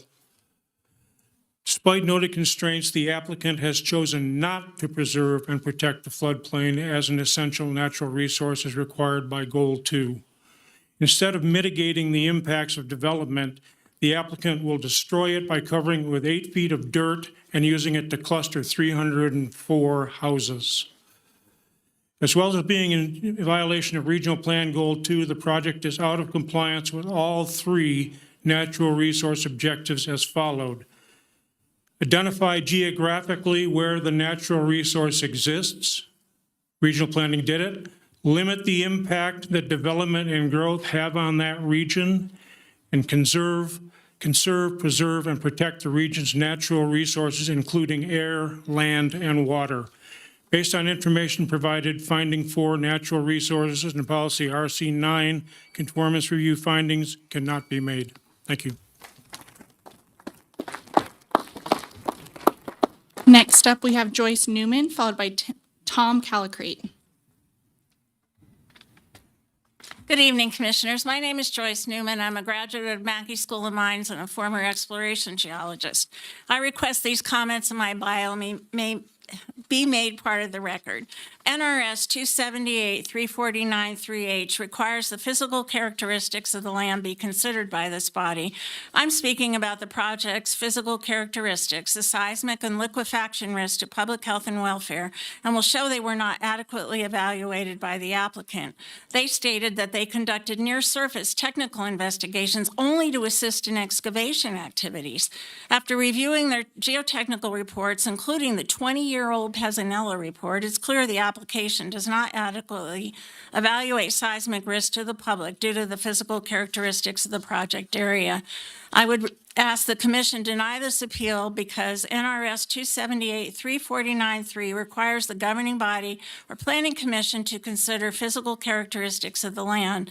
TMRP-RC 9 finding 4 cannot be made. Impacts of the project on natural resources have not adequately been addressed. The application, see the discussion below regarding relevant references that were not cited by the applicant, and there were many. An applicant also apparently neglected to consult the TMRPA's Geologic Hazards Natural Resources Data Portal. The application fails to comply with code sections 110-424-15A2 and 424-20C3, requiring a site analysis to identify areas underlain with faults that have been active during the Holocene epoch of geologic time. The WestEx reports violate Section 608 of the code, requiring developers to identify all known potential hazards, including but not limited to Holocene-era geologic faults. Section 110-608-25C requires the site to be physically suited for the proposed type of development. Earthquake and liquefaction risks render this site unsuitable. And 608-25F, the report fails to show the project will not cause significant public health problems due to these risks. Applicants' reports acknowledge the site is in an area of greatest severity for potential shaking, but do not adequately address site-specific earthquake and liquefaction risks. The geotechnical report cites only 8 geologic maps and reports, some of which were 50 years old and were obsolete in 2005. The report ignores at least 27 relevant references, including updated fault maps. WestEx failed to consider the opinions of 40 geoscientists who in 2019 studied the risks of large earthquakes in Nevada and concluded that significant sources proximal to the region exist. These references are clear indications that more focused investigations are essential. WestEx admits that on-site soil conditions were not explored beyond the surface, another admission they did not adequately address risks. They suggest at least 13 times they be consulted during site prep and construction to evaluate these risks. They should have been already considered. And I would also ask you to please consult the 50-page report I submitted to your staff that deals with these issues. Thank you very much for your time. Next up is Tom Callicrate, followed by Clark Smith.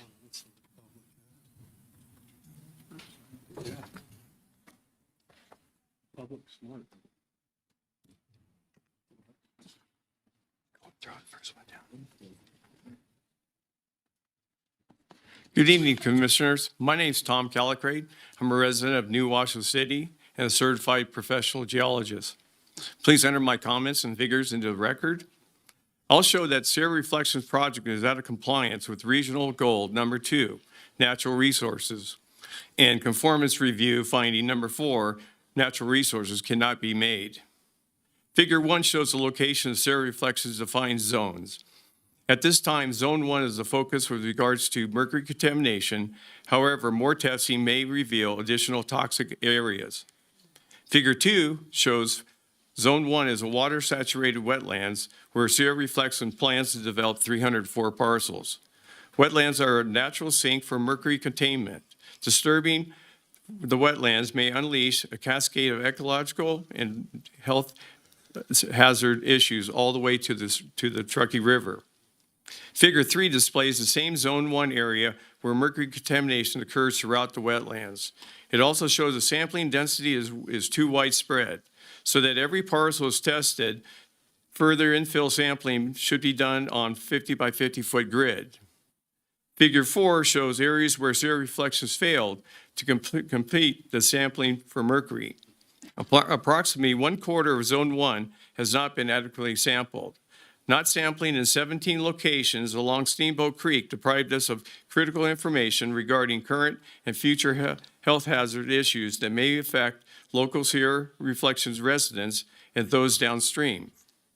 Not sampling 40 of the 225 sample locations from 4 to 8 feet leaves approximately 58 parcels without critical health information that may result in future legal actions. Figure 7 shows seroreflections plan to excavate, stockpile, and then later bury mercury contaminated soil. In this phase of development, there is no stated plan for stockpiling, ensuring that there will be no release of mercury into the air or the groundwaters. Figure 7 also shows seroreflections plan to relocate contaminated soils to open spaces, parks, and slope sites, essentially contaminating uncontaminated sites.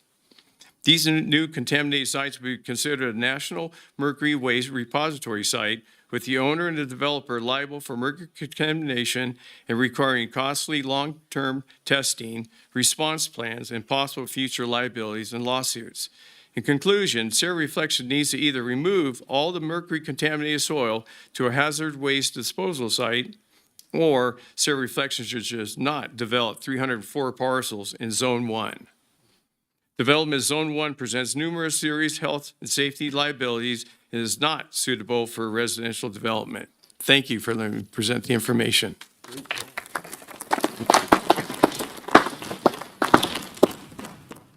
Next up is Clark Smith, followed by Kelly Dean.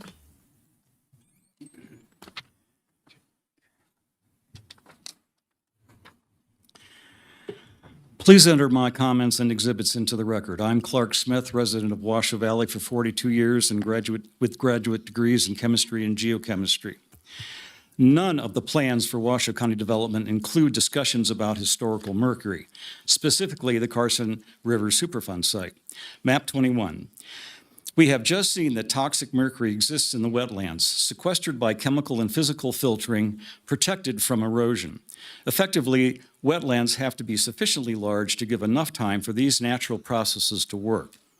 Disruption and construction on the wetlands will increase water runoff from hard surfaces, channelize Steamboat Creek, increasing flood intensity, scouring, and downstream flushing of toxic soils and sediments, and allow upstream contamination from Washoe Lakes, where historical mills are located, to pollute downstream areas. There are no plans for flood control on Steamboat Creek and Browns Creek. A significant health hazard will be created and continue for at least a decade as development progresses through 5 phases and thereafter. Map 22. Let's look closely at the wetlands and mercury distribution. Only where housing is to be constructed is there a plan to remediate. There is no plan for areas surrounding Steamboat Creek. This unremediated area will be a time bomb of toxic mercury. The developer is eliminating the wetlands, making no plans for flood control, exacerbating flood events with local runoff, and accelerating all that mercury downstream for years to come. Map 23. Studies in 2002 were done of mercury speciation and transport in Steamboat Creek, from the headwaters all the way to the Truckee River. Total mercury and methylmercury were found at elevated levels. Methylmercury is extremely toxic and biologically amplified in aquatic flora and fauna, and could affect Lahontan cutthroat and kiwi, and Quiwi, excuse me. For these reasons, tribal interests 20 kilometers downstream will be affected by the SR development. Note that recent studies in 2025 in the Dayton-Lahontan Superfund area identify methylmercury and in the Carson River sediments and water, continuing health issues that now plagues Lyon counties and Churchill counties. Does Washoe County want these problems? In conclusion, disruption of the wetlands will adversely affect many communities along Steamboat Creek, all the way to the Truckee River.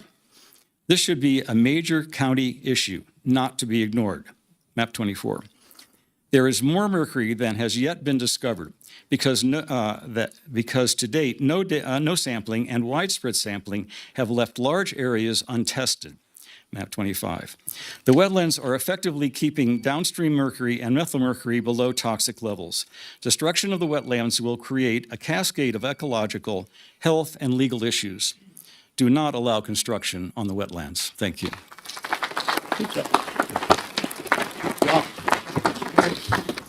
Next up is Kelly Dean, followed by Judy Coulter.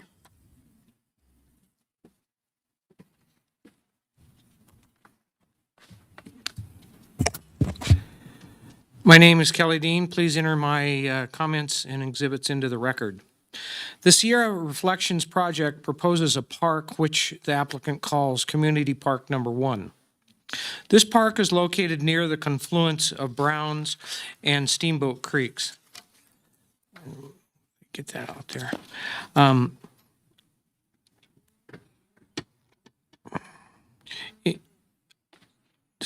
There's the exhibit that's referenced there.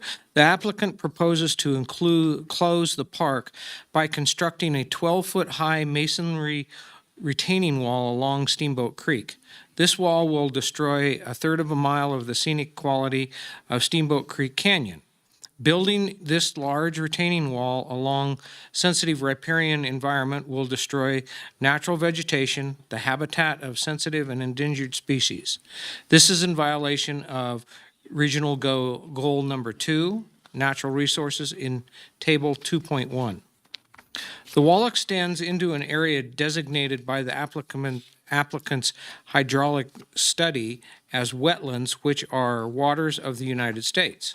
This violates policy NR3 of the Truckee Meadows Regional Plan by building in a development constraints area. The applicant's existing conditions plan shows that inside the retaining wall is an area documented as being culturally significant by Native American and European and Chinese settlers. The plan shows that there are existing rock walls, granite slabs, and foundations at the park site. The village of Willow Glen and a cyanide processing mill were in this area. The applicant plans to partially fill the public park area with soil which is highly contaminated with mercury and then cover it with an 8-foot cap of soil. This will destroy enclosed historic and cultural sites and is in violation of the requirements specified in NR 18, Cultural Resources. This action also will destroy a development constraints area with slopes of over 30% grade. This action is allowed within the park, but the destruction of these areas' slopes extends back into an area being leveled for a proposed housing area. This is not allowed. Based on all of the above, policy RC9 performance review findings, finding 4, natural resources cannot be made. I request that you deny this project. For this item. Next up, we have Judy Coulter, followed by Mark Toomey.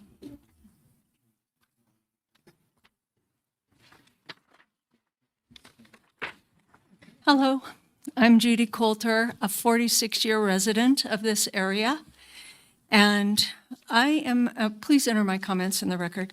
I'll show that Sierra Reflections applicant is out of compliance with Goal 2 in Table 2.1, Regional Plan Goal Statements. The goal statement is as follows, quote, identify and protect essential natural resources and environmental quality, and mitigate the impacts of development on these resources, close quote. The applicant proposes to grade almost 4.5 million cubic yards of soil with no consideration for the existing topography that at cut and fill depths approaching nearly 70 feet in each direction. The map you see is the Sierra Reflections proposed cut-fill plan. Cut areas are red and green, fill areas are blue and violet. The darker the red, the greater the cut, the darker the violet, the greater the fill.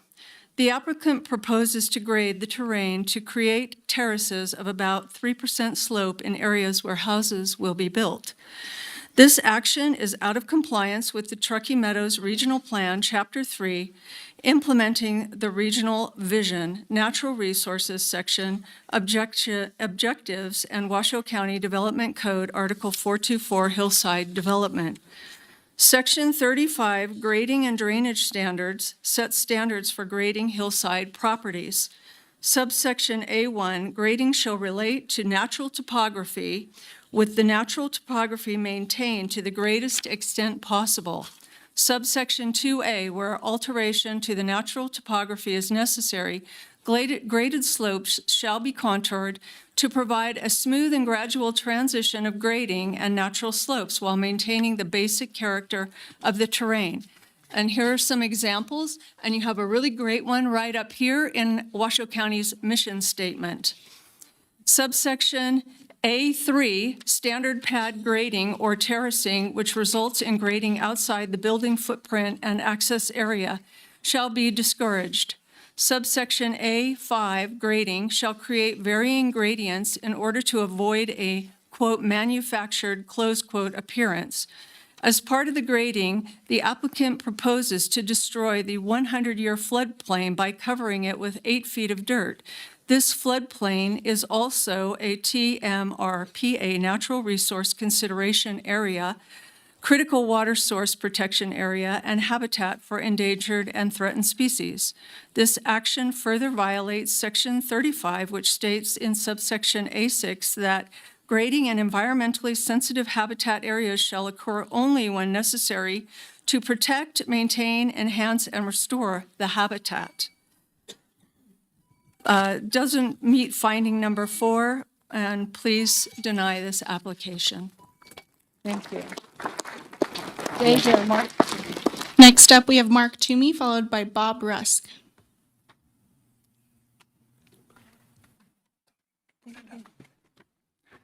Good evening. My name is Mark Toomey. Please enter my comments and exhibits into the record. As stated before, Goal 2 in Table 2.1 of the Regional Plan Goal Statements says to identify and protect essential natural resources and environmental quality and mitigate the impacts of development on these resources. The applicant proposes to grade hillside areas to flat areas where houses will be built.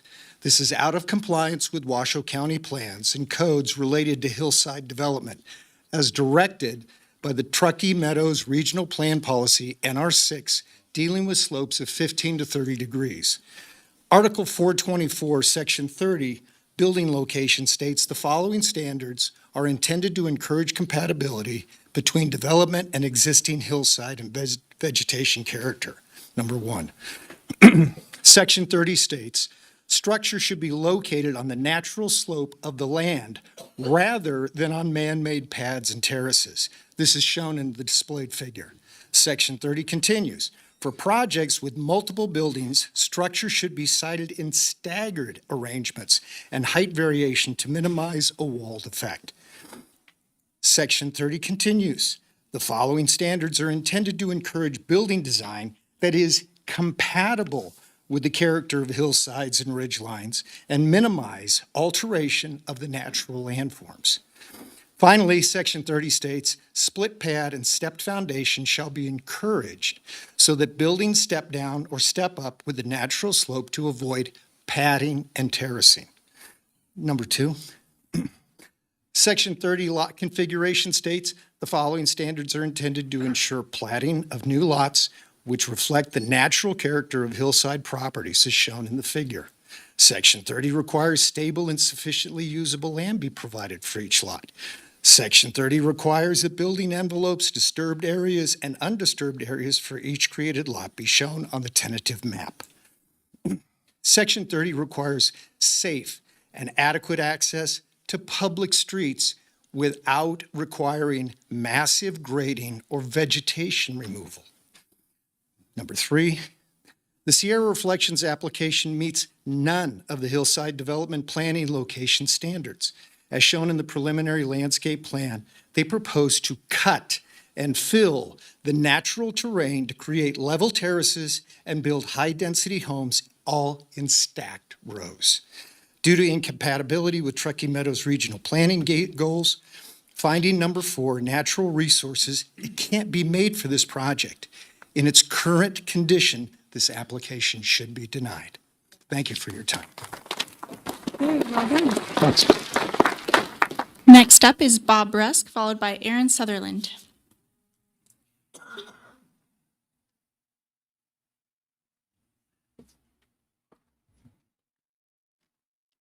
Good evening. I'm Bob Rusk.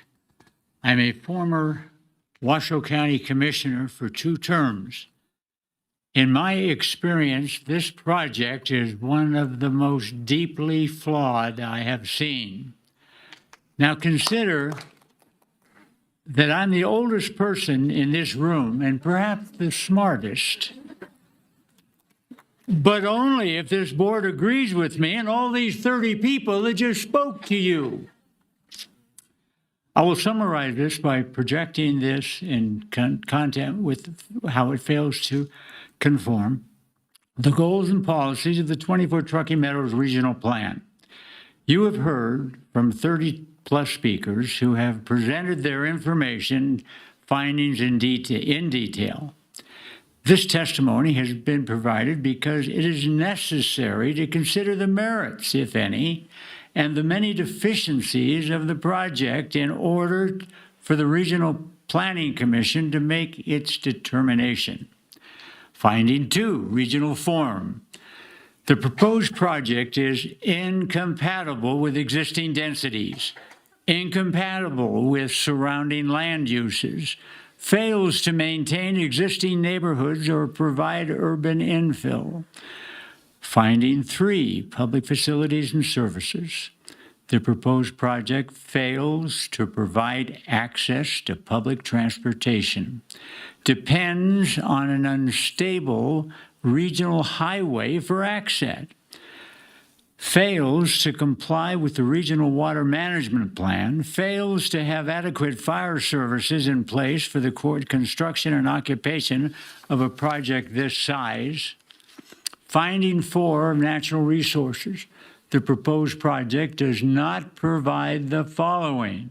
It fails to provide adequate testing and remedial for mercury contamination, to identify endangered, threatened species and protect their habitat from damage caused by development, to identify and protect areas of cultural and historic significance, to protect the topography and scenic qualities of this area. In conclusion, this project is in conflict with and fails to conform to the goals and policies of the 24 Truckee Meadows Regional Plan. It must be found out of conformance with the plan. And may I, in closing, remind you that the Washoe County Planning Commission unanimously denied this project. Please do the same. Great job. Next up, we have Aaron Sutherland, followed by Richard Stone.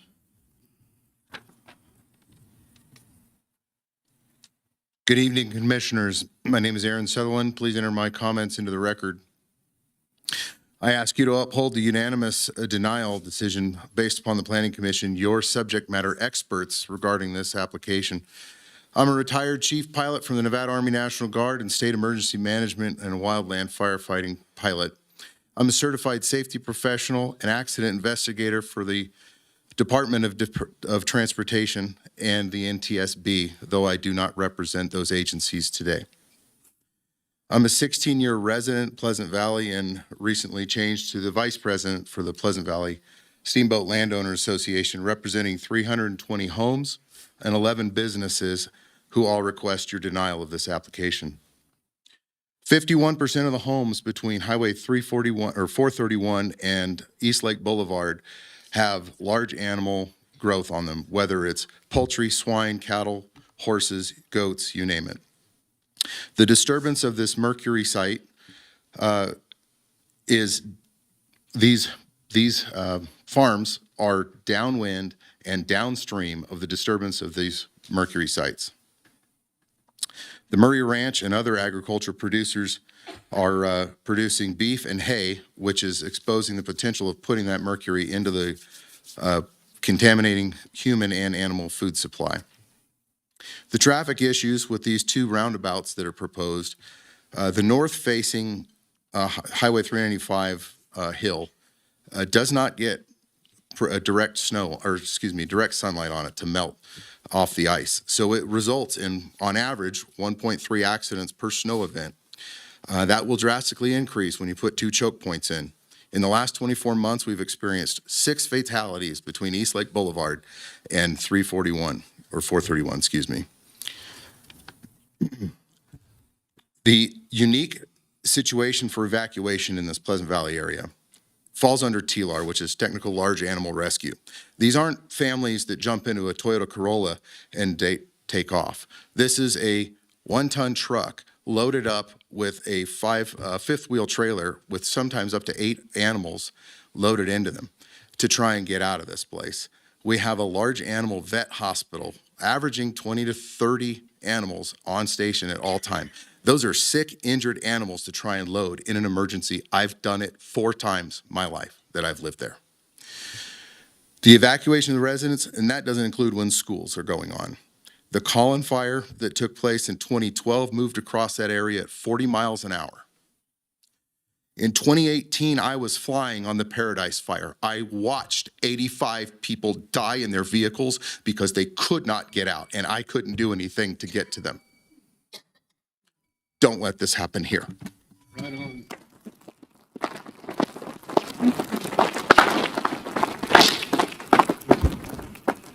Next up is Richard Stone, followed by Russ James. My name is Richard Stone. I'm a resident of Washoe Valley, been there for 12 years, and thank you for listening. Please add my comments to the record.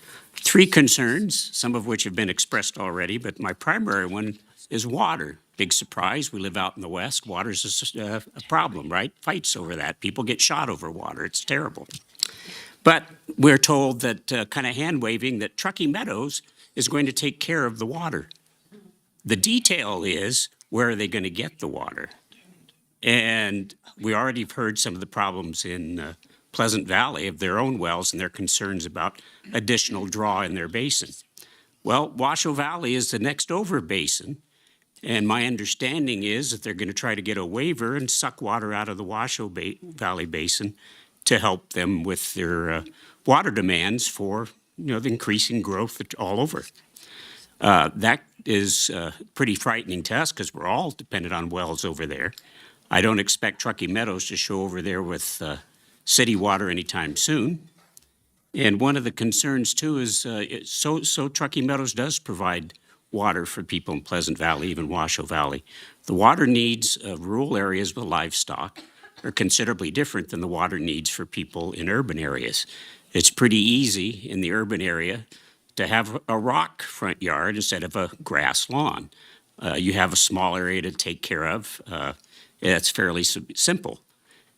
When you get into the rural areas, you have animals and you have feed and you have other things going on, plus the concern of being responsible for your own fire protection because the response times and the number of people available are small in our area.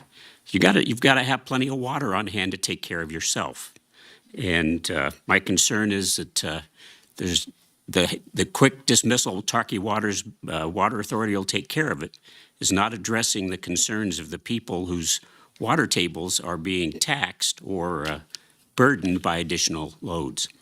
My other concern is on these roundabouts, The design for the roundabout shouldn't be just to handle the traffic plus a little more. Because that's a evacuation route that need to be designed to handle evacuation, probably a little different design with protected turns so that there's not a holdup. Also, the fact that it's an alternate route for 580 when there's high winds, which happens very often in Washoe Valley. We're very often having large semis, double trailer rigs going through that area. The roundabout needs to be designed for that kind of traffic as well, and not just the normal traffic that would go in there. And I also suspect that what will happen as soon as they start putting all this traffic on there, they'll lower the speed limit, which will then increase the time it takes us to get to the store and other essential services. I thank you for your time. The other concern is dark skies. I have an observatory down there, and I don't see this as helping my dark sky situation. Thank you. Next up is Russ James.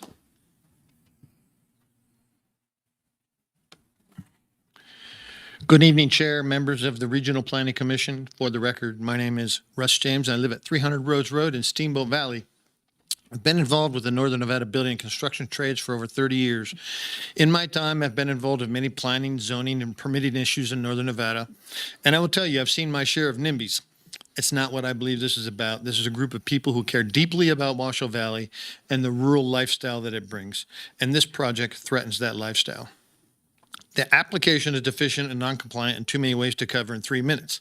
But let's begin with the easy one. Sierra Reflections does not maintain the rural characteristic of the South Valleys. The intent of the application submitted by Sierra Reflections plan which was denied unanimously by the Planning Commission, is to put 940 dwelling units on 759.6 acres. The lot sizes end up being 3.2 units per acre. The zoning in the surrounding area is 1 unit per acre.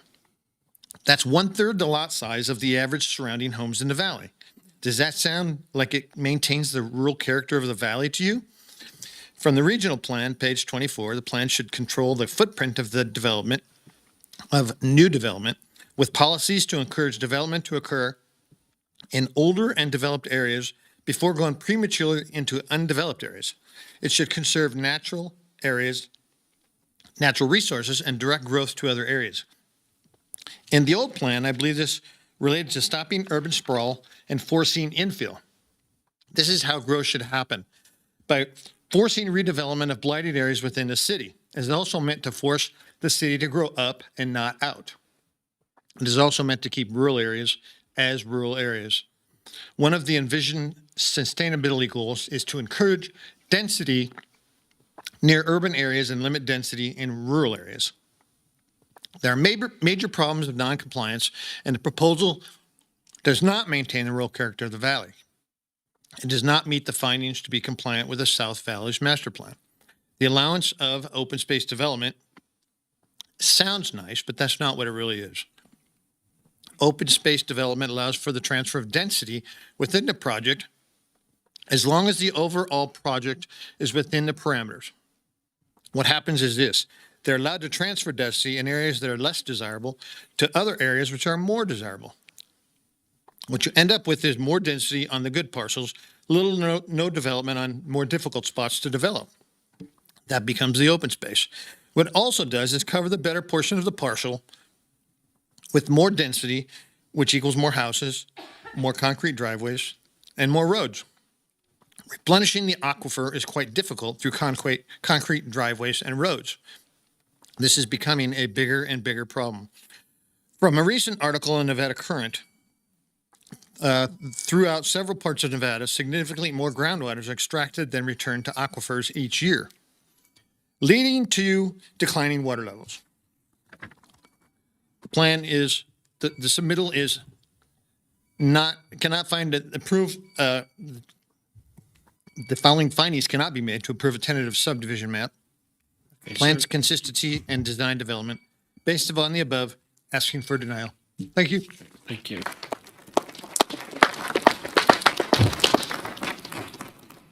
All right, ladies and gentlemen, we still have quite a bit of public comment, and then then we would have to go to online, so we could be here for quite a while.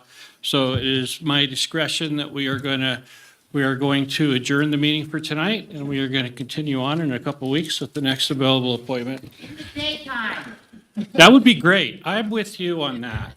During the daytime. If we can, if possible, can we please have it in the daytime? Yes. That way we can stay.